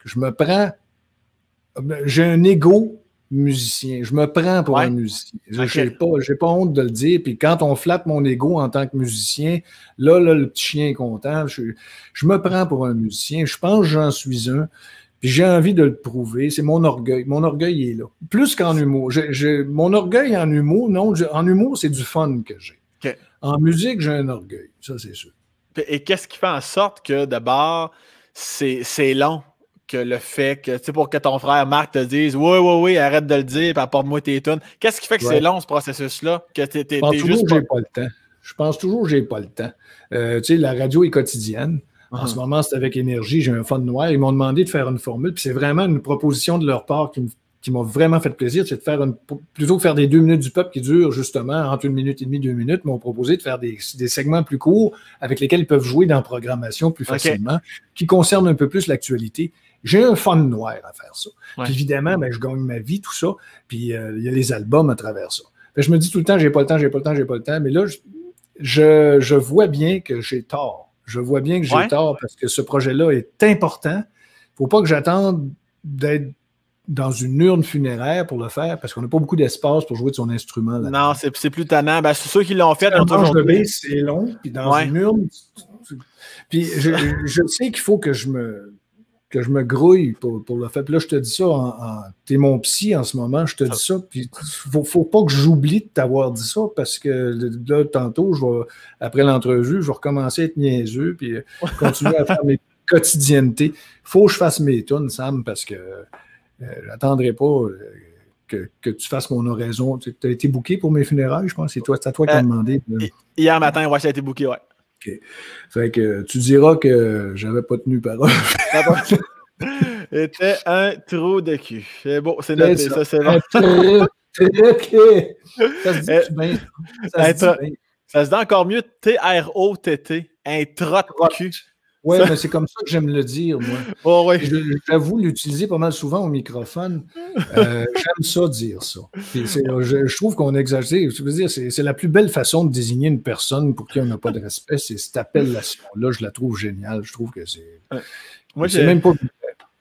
Moi, j'adore trot de cul et grosse torche. Les grosses torches collent ensemble, ça me fait rire sans bon sens. C'est gros, c'est guttural. Hein? Ouais. Et est-ce que des fois, malgré toutes tes créations sans fin, parce que même quand tu ne crées pas, tu dois créer, parce que tu l'as dit, tu es toujours dans ta tête, tu es toujours à l'intérieur de ta boîte crânienne. Tu as 60 ans, es-tu essoufflé, esti? Non, je ne suis pas essoufflé, sincèrement. Sincèrement, je ne suis pas essoufflé parce que, écoute, regarde tout ce qui se passe, puis regarde tout ce qui se modifie dans nos comportements du quotidien. Pas dans le fond de nous autres. Le fond de l'être humain ne se modifie pas pantoute. C'est la même petite créature qui est arrivée il y a 4000 ans. Ceux qui ont fait les pyramides avaient les mêmes d'attitude que l'attitude qu'on a aujourd'hui. C'est juste qu'aujourd'hui, ces gars-là mettent leur iPad dans les mains puis des réseaux sociaux, puis ils vont être ce qu'ils vont être. Puis l'humain, donc, la seule façon qu'il a progressé, c'est qu'il a réussi à se débrouiller avec ses belles inventions. En l'occurrence, un Boeing 747-300, ceux avec qui on a tellement de problèmes, sont en quelque sorte un produit naturel. Ça pourrait être marqué bio là-dessus parce que c'est ce que l'être humain qui a été envoyé sur la Terre comme une gang de caves pour s'arranger, à survivre. Ils ont commencé, on peut faire du feu, donc, avec du feu, on peut faire des moteurs. C'est normal ce qu'on a fait. Mais là, on s'est chié dessus en faisant ça, puis on s'en aperçoit. Fait que c'est normal, ça aussi. Fait qu'en voyant, on s'est chié dessus, mais là, il y en a qui ont fait bien de l'argent avec ça, qui ne peuvent pas débarquer de ça. Alors, tout ça, c'est normal. C'est l'être humain. Il y a un cartoon d'un gars qui s'appelle Gary Larson, qui a pris sa retraite prématurément. Il a décidé d'arrêter, lui, mais il était tellement génial. Il faisait des jokes en une image. Puis à un moment donné, tu vois un pot, une jarre Mason, se casser sur la terre, sur un rocher. Puis des êtres humains tout habillés avec des lunettes, puis des cravates, puis des affaires, puis en haut en sport, qui se sauvent du pot, puis qui s'en vont. Puis au ciel, tu vois Dieu avec sa barbe qui fait « Oh shit! J'ai échappé mes spécimens. Qu'est-ce qui va se passer sur la planète? » Moi, je trouve que c'est la plus belle maudite image que tu peux avoir. Mais il y a une belle planète, là, toute, c'est beau. Là. Il y a une vie animale, ça. Mais les humains là-dedans, ça va donner ce que ça va donner. Là, puis je veux dire, on a des qualités, ceci dit. On a des qualités. On a une, deux. Mettons que tu vas d'une introspection, ça serait quoi ta plus grande qualité à toi? Malgré tout, je pense que je suis un gars assez patient. Je pense que je suis un gars patient j'attends le bon moment pour les affaires. Je ne parle pas de mon disque avec mon frère. Là, j'attends trop. Là, OK? Ça, c'est trop. Là. Mais je veux dire, j'attends le bon moment pour les affaires. Je ne suis pas pire. Mes impatiences sont plus avec les objets. Je peux crisser un portable par la fenêtre comme ça. Mais avec les gens, j'exerce une patience. Qu'est-ce que j'ai d'autre comme qualité? Je pense que c'est la seule. J'aime. J'aime. J'arrête pas d'aimer. Moi, quand j'aime. Il y a quelqu'un qui m'aime puis que j'aime, il n'y a pas de problème avec moi. Je suis fidèle à ça. Puis fidèle. Fidèle. Ça, c'est une qualité que j'ai, puis je la trouve naturelle. Elle n'est pas dure à appliquer, cette qualité-là, pour moi. À part de ça, je pense pas mal tout. Le reste, pas mal tout des défauts. 95, 96 défauts. Ouais, ben, j'avais essayé avant ce podcast, puis j'avais sorti plus loin beaucoup de défauts, effectivement. Ouais, on en parle-tu? Ben oui, écoute. Non, on n'a pas le temps pour ça. C'est trop long. Et François, tantôt tu disais je m'isole de plus en plus. Tu veux-tu dire par rapport à certaines situations créatives ou dans ta vie en général? Dans ma vie en général, oui. Dans ma vie créative, j'ai plutôt tendance, Sam, à me dire ces temps-ci, puis je le dis à bien des gens ces temps-ci, j'ai plutôt tendance à avoir envie de collaborer. Okay. Y a des gens qui m'approchent tranquillement pour tourner des films, des choses comme ça, puis ça me plaît énormément parce que là, je vais voir du monde. Au niveau professionnel, j'aimerais ça élargir, être moins seul. Je commence à être tanné d'être tout seul. Mais au niveau personnel, j'avoue, puis c'était bien avant la COVID, je m'isole plus. Je me suis aperçu, c'est pas comme mon père qui était carrément agoraphobe, c'est pas mon cas, mais je suis plus dans mon coin, puis les gros rassemblements, je suis pas fort là. À part aller voir un show. Aller voir un show, ça n'a pas de problème. On adore ça. On adorait ça. Mais les grosses réunions, je suis de plus en plus out de ça. Les shows, t'es-tu plus, exemple, la salle comme le Jésus à Montréal ou ben non, le théâtre Wilfrid Pelletier à 3000 personnes? Si c'est un show, tu ne sentiras pas un peu d'anxiété. Ton cerveau arrive à se mettre en mode spectacle, je suis relax?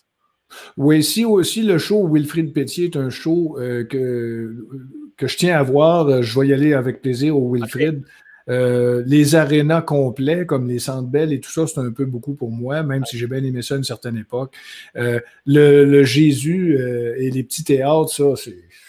Génial. J'adore ça, la proximité des artistes et tout ça, dont on ne peut pas parler ces temps-ci. Mais j'ai vu le guitariste de Genesis, parce que mes gars ont vraiment adhéré à ça, la prog que j'aimais quand j'étais jeune. Ils ont vraiment aimé ça, eux autres aussi. Puis on est allé voir le guitariste Steve Hackett, qui a joué dans les premiers temps de Genesis, au Théâtre Maisonneuve. Ça, le Théâtre Maisonneuve, c'est la perfection pour un gros spectacle. C'est quand même pas mal de sièges, je pense. Ouais. Une couple de 1000 sièges. Ça, c'est des théâtres là, parfaits pour la musique. Sinon plus petit. Ouais, je comprends. Puis est-ce que je veux revenir une seconde sur ton amoureuse, Mélanie, qu'on a vue tantôt.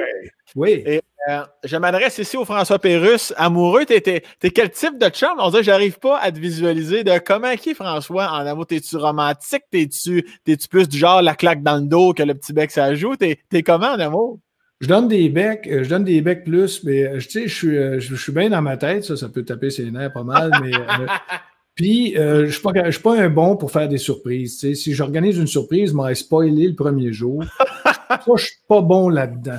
Et je suis pas bon pour les recevoir non plus. Alors, on se fait pas de surprise comme telle. Tu sais, ma blonde, elle sait quasiment ce qui va se passer à sa fête. Puis, tu sais, c'est comme si on le planifiait ensemble. Tu sais, je suis pas un bon organisateur. J'ai organisé une surprise une fois. Je l'ai réussi. Mais je trouve ça dur. Je trouve ça dur, ces affaires-là. Je trouve ça dur à recevoir. Tu sais. Non, comme chum, disons que sur un catalogue de chums, là, mettons qu'il y aurait un catalogue, les meilleurs chums, là, je ne serais pas dans les premiers. Mettons, pas dans une dernière page pour le moins cher, mettons. Là, mais aimant. Je suis aimant. J'aime à ma façon. Le romantisme, bon, il y a meilleur que moi. Il y a meilleur que moi. Au moins un dans le monde qui doit être meilleur que moi. Non, il y a meilleur que moi. Il y a meilleur que moi, mais je suis de bonne foi. Est-ce que tu te souviens d'un moment, à part la surprise que tu as réussi à faire à Mélanie, te souviens-tu d'un moment où tu es comme, ouais, cette fois, aussi petit soit-il comme geste ou comme mot, tu t'es dit, cette fois-là, j'étais king en Chris. Là. Tu t'en souviens et tu es fier de toi. Là. Oui, c'est. Je fais semblant de dire oui, mais attends, une fois que je suis fier et Colin la question. La fois où j'ai été fier de. Attends, il y en a une, c'est sûr, il y en a une. Mon Dieu, de mon Dieu. Ah oui, ben oui, il y en a une. Pas si loin. C'est que Mélanie a des 3 amis de filles qu'elle aime beaucoup. Puis. J'avais déjà organisé un petit quelque chose pour sa fête, qu'elle savait, là, tu sais, c'était pas la grosse surprise. Mais ses 3 amis qu'elle aime beaucoup voulaient la surprendre, malgré la COVID, d'une façon sécuritaire, puis tout ça. Puis ils m'ont appelé pour organiser ça. Puis moi, je me suis arrangé pour que Mélanie soit à la bonne place au bon moment, puis que ça marche avec ses 3 amis. Puis j'ai un petit peu été le gérant de tout ça pour aider ses 3 amis à faire leur surprise. Puis moi, je dirais que c'est probablement le meilleur crise de move que j'ai fait en tant que chum, d'avoir pu aider à organiser ça. Parce qu'elle était tellement heureuse de ça avec ses 3 amis. Puis les 3 amis étaient tellement heureuses que ça fonctionne. Puis ils m'ont tellement tout remercié d'avoir organisé ça que je me suis dit, Chris, je pense que ma blonde est plus heureuse quand elle s'organise quelque chose que je ne suis pas dedans. Puis que, éventuellement, que c'est moi qui l'ai organisé. On dirait que ça fait plus winner encore, le héros absent, vois-tu. Ouais, ça, c'était hot. Puis... quand on se tapait ses nerfs un peu au début, on s'est quand même fréquenté avant d'avoir notre premier enfant. Puis quand j'ai dit viens me rejoindre à Las Vegas, puis là, elle ne savait pas, mais je voulais évidemment y offrir son billet d'avion. Et puis j'ai organisé ça un peu. J'ai essayé d'organiser ça un peu en cachette, mais finalement, elle a vu que je l'ai invité avec son billet. Ça a fait un punch ça avec, mais j'aime mieux encore l'histoire des 3 filles. Et à l'inverse, as-tu le bonheur facile? Qu'est-ce que ça te prend, elle? Qu'est-ce qu'elle doit faire pour te faire? Tu n'es pas obligé d'aller au niveau sexuel, François, c'est à ta guise, mais c'est okay. Qu'est-ce qui t'amène? Je t'ai préparé 12 réponses là-dessus, mais OK. Regarde, des 12, je vais en prendre une, OK? Juste. Okay. Moi, j'aime assez ça dormir. Non, non, en fait, oui, je suis facile à plaire, au point d'en être plate, mais tu sais, quand on a le jubilaire, mettons mes 40, mes 50, mes 60. Mélanie a connu mes 50 puis mes 60, puis dans les 2 cas, elle voulait vraiment organiser quelque chose, tu sais. Puis moi, je lui ai dit, regarde, tout ce que j'aime, c'est qu'on s'aille ensemble, souper tranquille, plate. C'est ça, moi, tu sais. Fait qu'elle disait, ben, ça va être ça, mais tu sais, c'était super le fun quand même, tout ça. Puis elle, c'est pas parce qu'elle voulait organiser quelque chose de gros, parce que Mélanie, on a quelque chose en commun qui est de les gros power, on n'est pas tellement ni un ni l'autre comme ça. Pour les 60, c'est la COVID qui a tout changé. Parce qu'elle pensait être capable de faire quelque chose de bien gros. Elle a fait imprimer des t-shirts. Elle avait organisé quelque chose avec une couple d'amis qu'on pouvait se voir parce que c'était permis en octobre d'avoir un certain nombre de personnes. Puis tout ça. Puis elle avait tout organisé quelque chose de giga. Puis elle est obligée de me le révéler par la suite alors que ça n'a pas pu se faire à cause que M. Legault a annoncé des nouvelles mesures en octobre dernier ça ne marchait plus son affaire. Puis elle avait préparé un menu, elle avait tout. C'était, ah mon Dieu, j'ai été aussi heureux de voir l'intention que si je l'avais vécu, mais moi, peu me satisfait. Moi, tout ce que j'aime pas, c'est la chicane. Moi, de la chicane, il y en a qui sont capables de, qui ne pogneront pas un down parce qu'il y a une chicane. Moi, une chicane, ça me décalisse. Moi, ah ouais, hein? Totalement. Ah, totalement. Moi, Longtemps? je suis sensible, je suis susceptible, j'aime pas être chicané. Depuis toujours. Depuis toujours. Ma mère me chicanait puis je voulais l'abandonner qu'un baluchon. Est-ce que ça te déconcrisse longtemps ou après une heure, tu es revenu, une journée? Tu restes combien de temps dans cet état d'esprit-là? Ah, ça peut être court, ça peut être court. 6 mois, c'est réglé. Non, ça peut être quelques heures. Ça peut être tout de suite. Ça dépend des cas.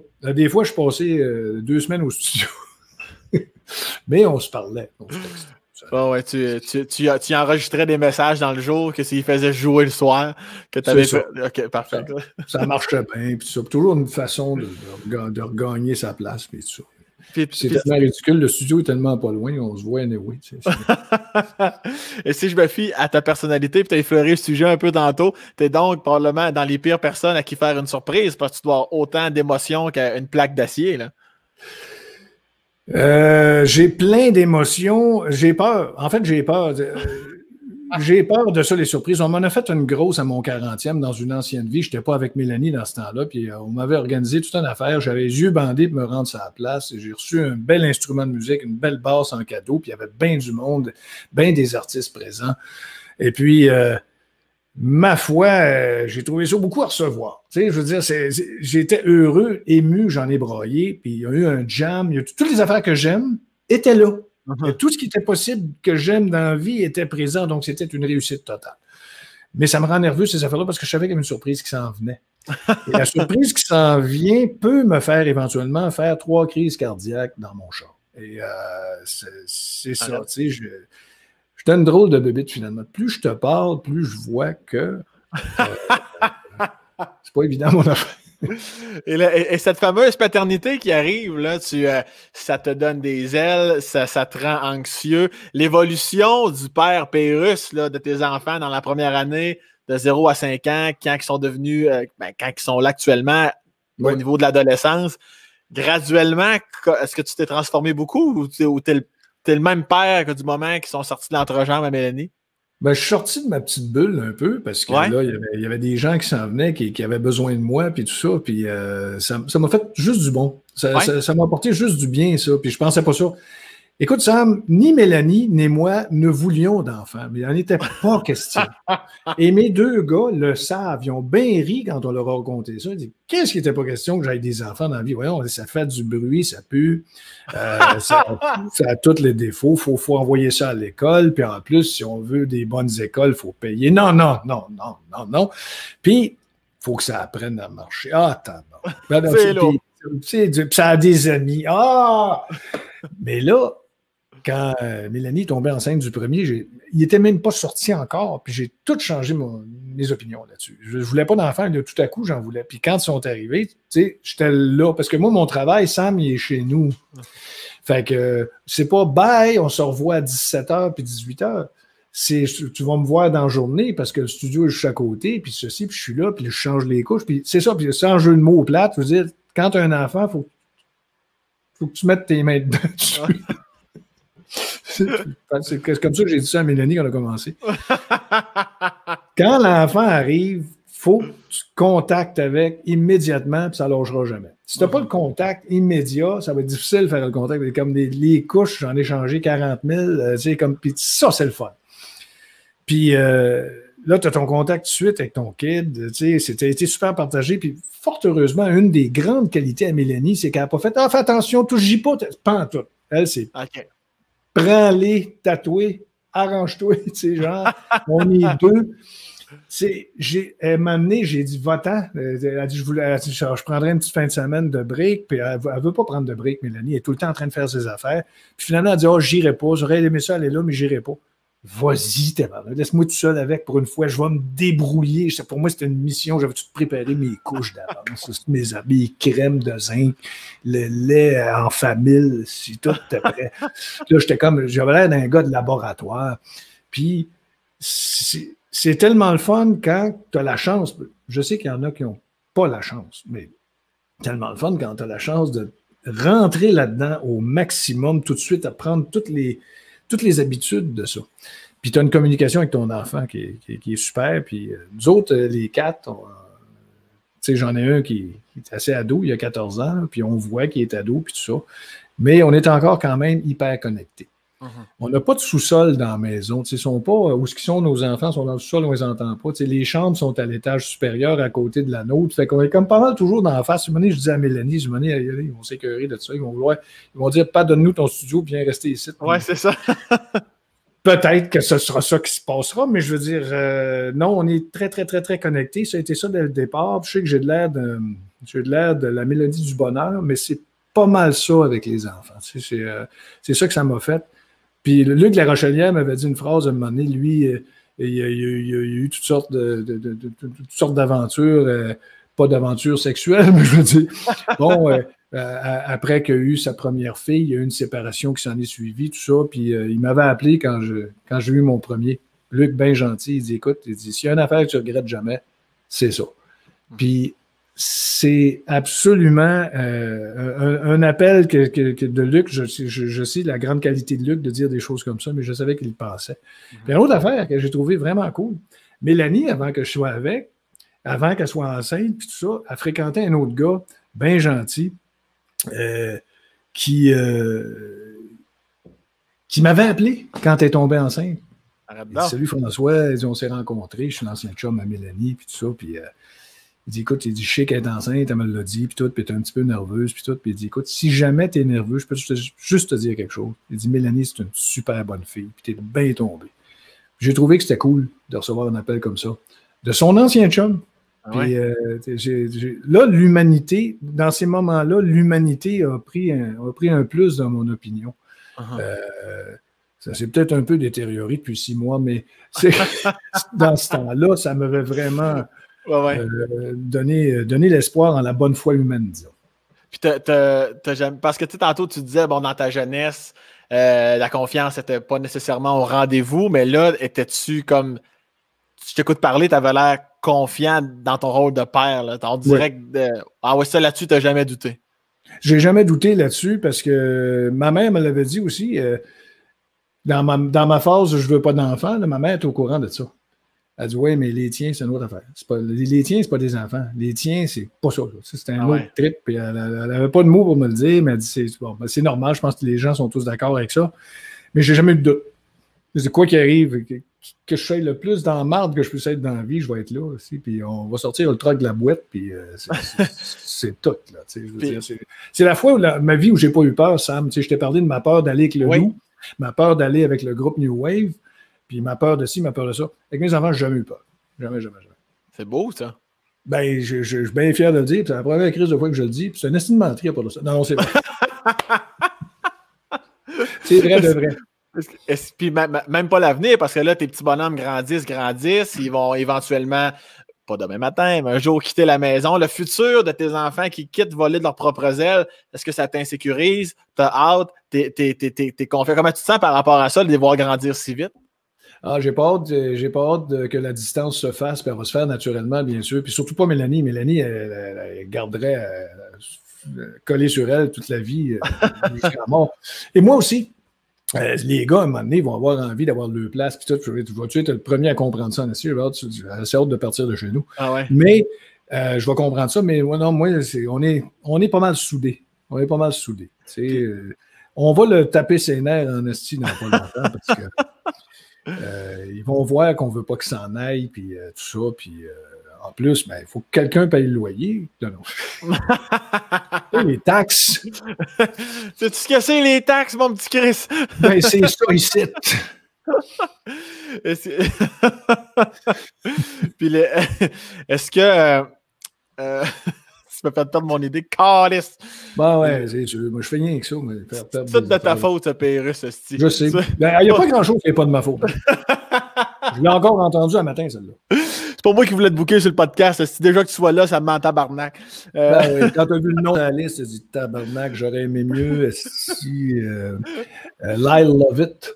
Oui, mais. J'aurais aimé mieux Lyle Lovett que moi. Peut-être la semaine prochaine. Okay. Il est booké, hein, je pense. Ouais, il est booké, il va s'en venir. Il est sorti avec qui, lui? En fait, il a une drôle de face, lui. Hein? Il a la face, en tout cas. Il y a une drôle de... J'allais dire, comment tu vas appréhender la venue du copain ou de la blonde de tes enfants? Est-ce que tu penses à ça des fois, ces moments-là? Parce que là, ton plus vieux a 14 ans, si je ne me trompe pas. Il y a eu une blonde un temps. Oui? Il y a eu une blonde un temps, Frédéric, puis ça se passait plus... ça se passait pas beaucoup en présentiel, c'est plus en téléphone. Elle est venue à la maison une couple de fois, il est allé chez elle une couple de fois, mais tu sais, à un moment donné, ça a fini, tout ça, mais c'était pas très souvent fréquenté. Alors, une blonde symbolique, peut-on dire. Ouais, mais ça, Mélanie, elle pose beaucoup de questions aux gars, puis j'ai dit, arrête de parler de ça, mais tu sais, bon, puis telle fille que tu m'as parlé, qu'est-ce qui se passe, Mélanie, est toujours à l'affût de ça. J'avoue que ça m'intéresse moi aussi, vraiment.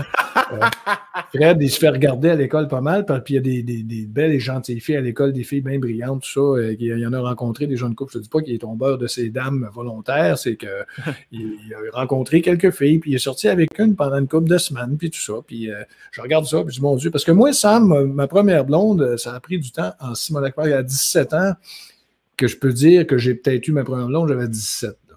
J'ai séché, moi, de toutes les années d'avant. J'étais trop sénère parce que ça, c'était important, ça. J'étais un reject un peu au niveau du fait que j'étais vraiment sénère. Tu sais. Okay. Je parlais vite quand je parlais, puis quand je parlais beaucoup. Je disais beaucoup des affaires vite. Je fabulais des affaires, je disais des niaiseries, je me croyais. Je marchais en se prignant ses pattes. Gesticulais, j'étais un paquet de nerfs, j'étais un grand fouette, là, j'étais un grand meg. Pour bien des filles, ça a été un turn-off. Ouais. Absolument. Fait que j'ai pas eu de blonde pendant bien longtemps.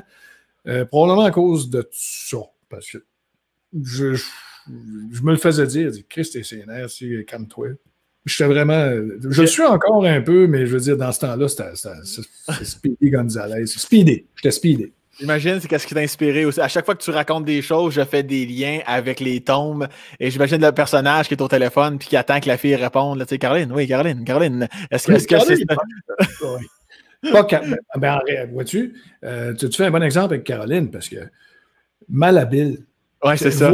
J'ai trouvé le mot, je le cherchais tantôt. Pourtant, c'est simple comme mot, malhabile. On le dit tellement souvent en regardant la TV. Malhabile, c'est ça que j'étais avec les filles. Malhabile, je suis encore sûrement aujourd'hui. Je trouve pas mes mots. Intimidé, peut-être. J'étais malhabile, c'est ça. Penses-tu que tu aurais les bons outils? Parce que, tu sais, des fois, les meilleurs coachs au hockey, ils ne savent pas patiner. Est-ce que toi, compte tenu de cet exemple-là, sens-tu que tu serais quand même bon pour tes gars s'il y avait des questions à propos des filles? Est-ce que le père Pérus, tu te sentirais à l'aise de faire, ça serait mieux de pas faire? Oui, hein? Ne fais pas ce que je fais, je serais un excellent enseignant de ça. Ouais. Compris, pour la vie, pour expliquer ce que je pense de la vie, ne fais pas ce que je fais, je serais un top. Je pense que je serais un bon conseiller pour quiconque. Tant pour les filles que pour les gars, pour dire comment sont les gens, ça, je serais bien bon. Pas en racontant ce que j'ai fait, parce que c'est l'exemple contraire. Oui, c'est ça. Pour le côté, oui. Et professionnellement, je serais un bon, faites pas ce que je fais aussi. Parce que moi, la manière que j'ai appris à faire mon métier, ça a été sur le tas. J'ai appris tout seul, fait que j'ai fait mes gaffes à un moment donné. Quand j'ai commencé à faire de la musique pour la télévision, c'était pour Taquino la planète à Radio-Canada, puis je mixais mes affaires, puis Radio-Canada était en mono et pas en stéréo. C'était les seuls qui n'étaient pas en stéréo à l'époque. Okay.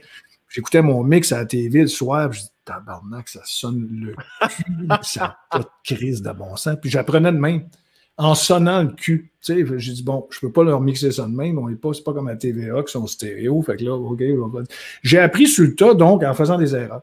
Fait que c'est sûr que si j'enseignais, je dirais, fais pas ça. Je dirais, si tu es à telle condition de travail, tel format audio ou quelque chose, tu dois faire ceci, cela. Comment enregistrer un drum, comment enregistrer ça, comment enregistrer ta voix.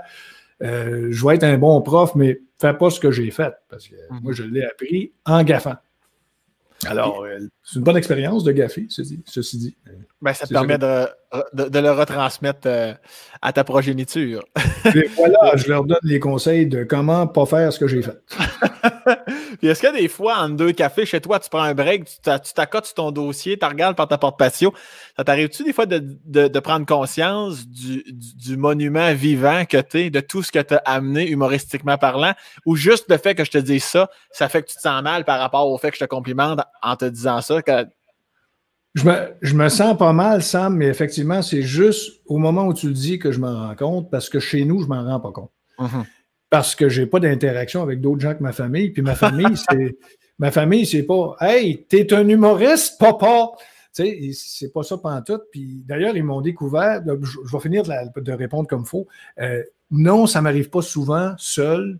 Et d'ailleurs, je suis seul avec ma famille toujours, donc ça m'arrive pratiquement pas de me voir comme ce que je représente peut-être dans l'histoire artistique. Quand je le réalise, c'est justement en parlant avec toi, en allant dans une sortie ou un Comic-Con où je rencontre, je signe, où je sors, quand je sors un album, là, il y a des gens qui me parlent. Là, je m'en rends compte, mais sinon, je m'en rends pas compte. Puis quand je m'en rends compte, ça fait du bien. Ça fait du bien à mon ego, ça fait du bien à ma personne. Je me dis, puis en plus, dans le temps de la COVID, les gens me disaient que je faisais du bien. Ouais. C'est probablement la chose de ma carrière que j'ai entendue qui m'a le plus touché. Puis ça a été bon pour moi d'entendre ça. Ça m'a fait plaisir d'entendre ça. Puis ça m'a beaucoup rempli. Puis ça a changé bien des choses dans ma vie. Ça m'a fait rendre compte que ce n'est pas seulement un gagne-pain, mais éventuellement, il y a des gens à qui ça fait du bien. Bon. Et on fait du bien, Sam. On fait du bien. Ouais. Des gens te regardent, ça leur fait du bien. Puis je veux dire, à quelque part, c'est pas juste l'idée de faire un show, c'est l'idée que ça fait du bien. Puis à un moment donné, j'ai réalisé qu'on me demandait des choses pendant la COVID. J'ai réalisé qu'on me disait, hey, François, fais ça, ce serait le fun que tu fasses ça. Puis j'ai jamais vraiment pu répondre à ça, parce que j'étais toujours aux prises avec un horaire. J'ai dit, Colin, là, je réponds. Là, les gens me disent, fais tel personnage. Je l'ai fait. Oui, sur le réseau gratuit. Oui, on va le faire. Hey, tu devrais faire quelque chose avec ça. Je l'ai fait. J'avais un petit restaurant, je vendais des frites, dans le fond. Ça en les donnait. Je donnais des frites. Puis, à quelque part, ça m'a fait tellement de bien qu'on me demande et que je puisse répondre à la demande. Puis ça s'est passé avec notre crise sanitaire. Bon, et ça m'a fait... Et on m'a demandé l'album. Le dernier album, on l'a demandé. Je n'étais pas prévu à l'horaire. Oui, on se disait, je vais certainement en faire un m'amener, mais là, on me le demande cette année, je vais le faire. Je n'ai pas eu beaucoup de temps pour le faire. C'est pour ça qu'il n'y a pas eu de physique. Je n'avais pas eu assez de temps pour tout organiser. Mais je l'ai sorti. Puis, ça m'a fait tellement de bien. Puis ça, là, j'ai l'impression d'être dans le monde. Pas tout seul de mon bar à faire des produits que les gens écoutent de leur bar. Cette année, avec ce qui s'est passé, j'ai eu l'impression qu'on était tous du même bord, en se rencontrant, puis tout ça. Puis j'aime ça d'ailleurs, cette nouvelle formule. C'est ce qu'on fait, toi et moi, ensemble. C'est nouveau pour moi. Des podcasts, c'est nouveau. C'est quelque chose que je ne faisais pas avant. Puis je trouve ça bien, bien, bien agréable. Puis je trouve ça important. Puis les gens peuvent les regarder à l'heure qu'ils veulent. Puis je trouve ça fantastique, tout ça. Alors, je deviens plus sociable par rapport à ça. J'ai plus envie de travailler avec du monde. Mais de me voir comme de la façon que les gens me perçoivent, j'y pense pas. Et je suis trop tout seul. Je peux pas y penser. Je vais à l'épicerie et je sais même pas où je suis qui. J'arrive à la quête. D'ailleurs, c'est ça qui est le fun, c'est quand tu restes toujours en même place, ils sont habitués de te voir. Fait que tu sais pas que t'es toi. Tu arrives avec tes affaires et ton poivron rouge à 4 piastres. Hey, 4 piastres, c'est un poivron rouge. Ouais, c'est cher. C'est 3,99 plus souvent qu'autrement, effectivement. Des fois, ils te font croire avec un petit spécial, mais... Ouais, c'est ça. À part le poivron rouge, écoute, les gens me... C'est comme si... Je me suis tout le monde, mais ici, dans mon pote, puis j'y pense pas. Puis est-ce qu'en vieillissant, tu te dis-tu, ou avec la pandémie, le fait de ralentir contre ton gré, parce que la pandémie, c'est ce que ça a causé, tu t'étudies, asti, c'est un beat que je pensais pas atteindre, que je veux garder lorsque la vie reprendra son cours? Un peu, ouais. Oui, un peu, parce que la seule chose, par exemple, qui a distorsionné là-dedans, c'est que si je pense à ma petite affaire à moi, j'ai pas souffert. J'ai eu encore la demande de la radio, tout ça. Puis nous autres, on était tous les 4 dans la maison, puis on voyait les gens demander des sketchs, puis je les faisais, puis tout ça, puis c'était juste le fun, puis je continuais la radio. Je pensais que la radio pèterait tout de suite, ça n'a pas fait ça. Fait que j'étais content. Mais de dire, est-ce que je souhaiterais que le même beat se garde, c'est comme si je n'avais pas osé penser ça, parce que moi, j'ai des chums qui font de la scène. Puis je leur écrivais à un moment donné, tes shows sont-ils toutes annulés? Ben oui. Puis là, on a réussi à faire ceci, cela, mais c'est annulé. Fait qu'en voyant que les gens puissent pas faire de scène, j'ai pas été capable de souhaiter que ça continue comme ça parce que je voyais qu'en souhaitant ça, moi, je serais dans un bel environnement. Mais ceux qui font de la scène sont dans la marde, tu sais. Puis ça nous manque la scène, nous autres en famille. On aimait ça aller voir des shows, puis tout ça. Puis, tu sais, c'est ça. Mais continuer comme ça, non, je souhaite quand même un retour au foisonnement artistique qui bouge, là, avec du monde qui danse. Mais je pense que ça arrivera comme jamais. On dirait pour moi, dans ma tête, tu n'arrêteras jamais, Chris. Même à 82 ans, Caliste, tu vas trouver une twist de sortir des affaires, de penser à des trucs. Je me trompe peut-être. Y a-tu un moment donné où tu te dis non, là, quand même, à cet âge-là, je vais vraiment tirer à la plug, m'occuper de mes petits-enfants, peu importe. À la minute où on se parle, je pense vraiment comme tu viens de dire. C'est-à-dire, j'arrêterai jamais. Puis c'est ce que je dis à ma blonde, j'arrêterai. Si je la pointe du là, c'est parce qu'elle est là. Okay. Oh, tu t'en vas par là. Ah, elle est allée par là. Mélanie, elle fait tout le temps ça. Elle s'en va par là, elle s'en va par là. Mais elle a beaucoup de qualité. Puis là, quand je me dis j'arrêterai jamais, parce que c'est vrai qu'un artiste à la retraite, ça existe plus ou moins. Il y en a qui prennent une décision d'arrêter complètement. Quand Yvon a dit j'arrête, il a dit la vérité. Il a arrêté.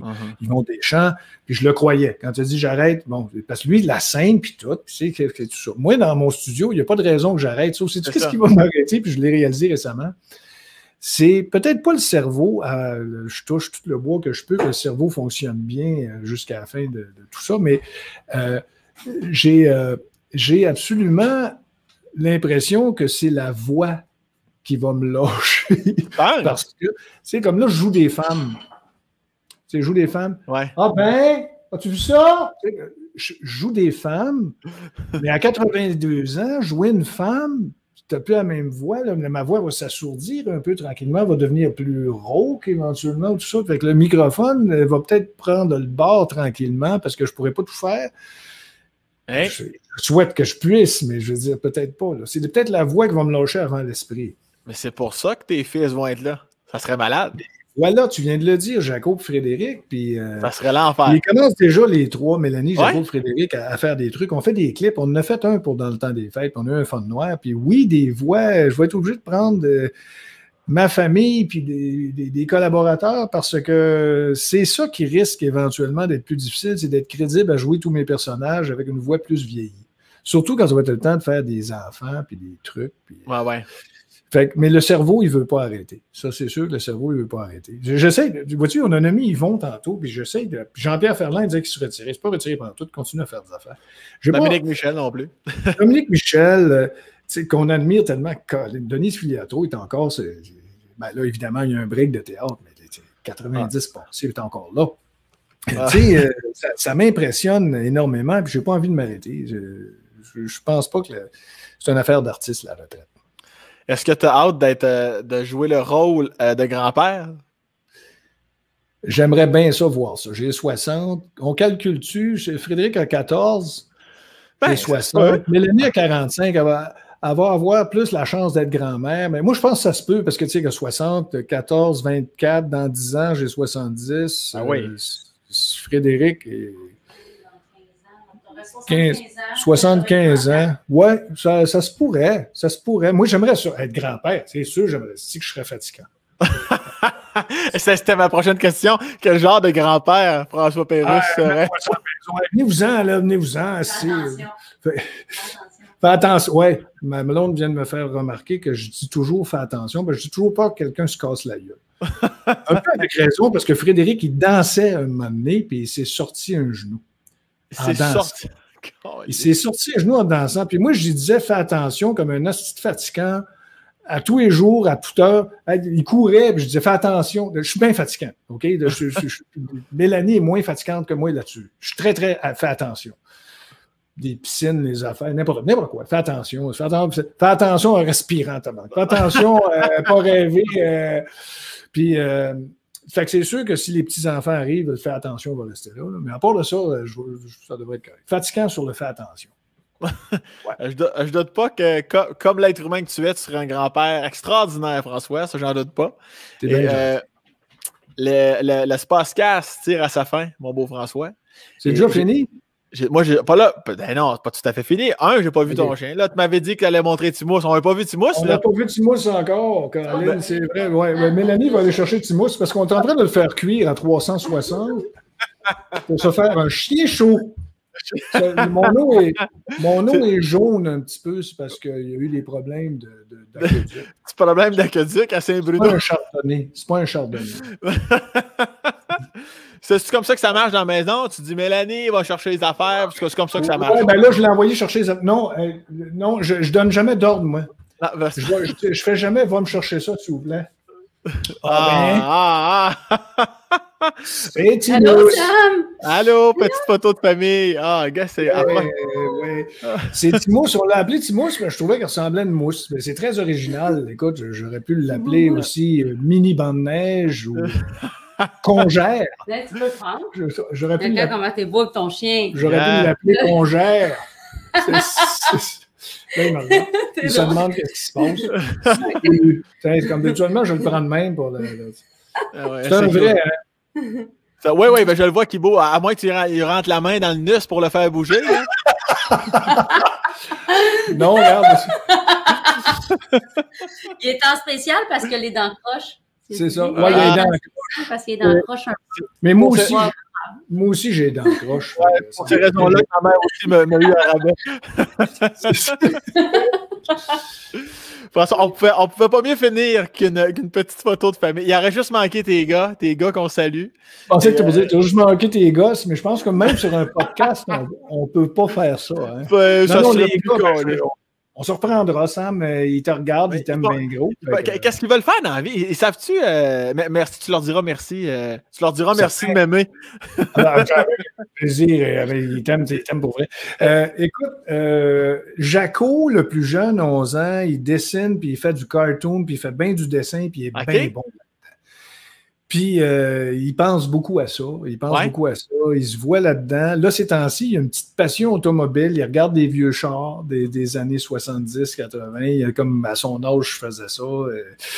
Je me revois là-dedans. Il est très musical, Jaco aussi. Puis, il a pris des cours de danse hip-hop un moment donné, pendant un bout de temps. Il aime toutes les musiques, jazz d'anciens d'aujourd'hui, rock d'anciens d'aujourd'hui, pop, il aime tout. Mais c'est un gars très graphique. Il est très graphique, Jaco, et il a une belle plume. Quand il écrit, il a une belle poésie, fait que je suis bien, bien content de ça. Puis lui, son anglais va bien, contrairement à son père, que quand il parle, il a l'air de manger une claque. Et Frédéric, et j'oublie pas que Jaco, je pense que je t'en avais parlé tantôt, il est très musicien aussi, il adore le drum et le clavier, et son frère aussi, il fait les deux. Fred est particulièrement le drum, il y a un drum que tu ne vois pas qui est devant moi, là, ici. Les gars jouent tous les deux sur le drum. Moi, je sors ma bass, je joue avec eux autres. Et ils se partagent drum-clavier, ils alternent. Puis on va beaucoup dans le jazz de ce temps-ci parce qu'ils ont vu Whiplash, puis ils ont adoré Whiplash, puis ils sont restés vraiment... Fait, je leur fais écouter des choses du passé, du vieux Miles Davis avec Wayne Shorter, puis des groupes de fusion jazz comme Weather Report, Brandex, des choses comme ça. Ils capotent complètement là-dessus. Ils ont vraiment accroché à ça. Il faut dire que c'était de la qualité, ces affaires-là. C'est quand même pas de la merde. Puis ils ont une ouverture musicale très, très, très, très élaborée. Ça me rend très heureux. S'il n'avait pas été aussi musicien ou s'il n'y avait pas eu autant d'ouverture musicale sur tous les horizons comme ça, j'aurais trouvé peut-être qu'il manquait quelque chose. Mais c'est pas tout. J'ai rien forcé. Mélanie a été très, très disciplinaire pour envoyer Fred au piano un moment donné. Puis, il allait au piano un moment donné. Il a eu son prof classique. Et son prof classique, Georges, un bon professeur, très bon professeur, Georges, puis il apprenait la lecture et le classique. Puis tout, il a appris aux deux. Puis à un moment donné, j'ai joué à Fred une toune, parce qu'il dit, je ne sais pas si je pourrais jouer cette toune-là, puis le prof était là. Fait que là, je dis, ben oui, c'est quoi donc déjà? Puis là, je commence à le jouer un peu. Moi, je ne joue pas bien, mais je jouais un peu la toune. Il dit, le prof, il dit, t'as pas la partition? Je dis, non, mémoire. Wow. Il dit, t'as pas besoin de partition. J'ai jamais réalisé que la partition était un outil pour jouer quelque chose.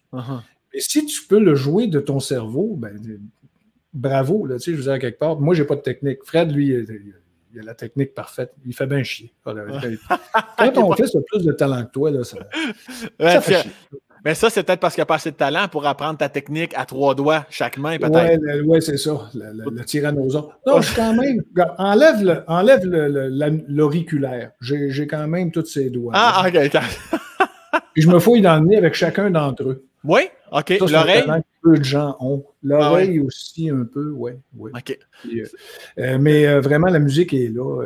Tout est là. Puis là, Mélanie va embarquer parce qu'elle dit ouais, moi, je joue de rien, mais j'y ai fait jouer de la bass à un moment donné, puis elle est capable de jouer de la bass. Fait que c'est en ligne pour un band. Ben, si vous manquez un joueur de Guero, moi, je pourrais embarquer à un moment donné. Si jamais. Es-tu bon sur le Guero? N'importe quel poisson de bois, moi, je suis là. Un poisson de bois, ben on va t'en pêcher un, mon gars. J'espère que le bout de métal vient avec quand on sort de l'eau. Puis, non, frère John, certain. Tu joues d'un instrument, pour vrai? Non, je suis une petite bonne plaie, François. Zéro. J'étais sûr que tu jouais de quelque chose. Non, je suis capable de taper du pied. Je tape du pied, je joue de la cuillère. Ah, ben c'est bien cuillère déjà. Je suis très folklorique comme garçon. Ben, c'est très correct. C'est déjà quelque chose, tu sais. Tu joues du blender. Mais à chaque fois que je vais te revoir, François, dans ma vie, je vais toujours te poser la question, l'album avec Marc, es-tu fait? Ça, là, jusqu'à temps qu'elle ne sera pas faite, Chris m'a te le rappelé à cause du podcast. Rien qu'à cause de cette pression-là, je vais commencer à faire des films. Juste à cause de ça. Je vais remarquer, réalisateur Sam Breton. Je vais être obligé de sortir en physique pour que ça soit marqué sur la pochette. J'aimerais ça qu'elle ait une track familiale avec Mélanie, puis tes 2 gars, puis Marc. Oui. Oh oui, la track familiale va être là, inquiète-toi pas. Écoute, c'est défi. Défi? Fait que ça, là, on est enregistré, ça va être sur le web, ça va être immortel, ça, là. C'est signé. Puis, ça me fait du bien que ça soit signé, d'ailleurs. Puis je vais faire la toune cachée du Guero, tapage de pied. Je vais faire ça, moi. Nécessaire. En bonus track, en plein milieu du disque. Ouais. François, merci infiniment pour ton temps. C'est pas plus compliqué que ça. Je te laisse vivre ta vie. Puis merci de ta générosité. Merci d'avoir baissé les armes humoristiques puis de m'avoir donné accès à l'être humain que tu es. J'ai vraiment apprécié, puis je suis convaincu que tout le monde va écouter l'Espace-Cast, va vraiment beaucoup apprécier. Ben, je l'espère, Sam. Merci. C'était le fun de parler avec toi. Tu as une belle ouverture. Les gens te passent parce qu'ils te font confiance, puis c'est ça qui m'est arrivé. Je suis bien content. Ben, merci, François. Salut tout le monde.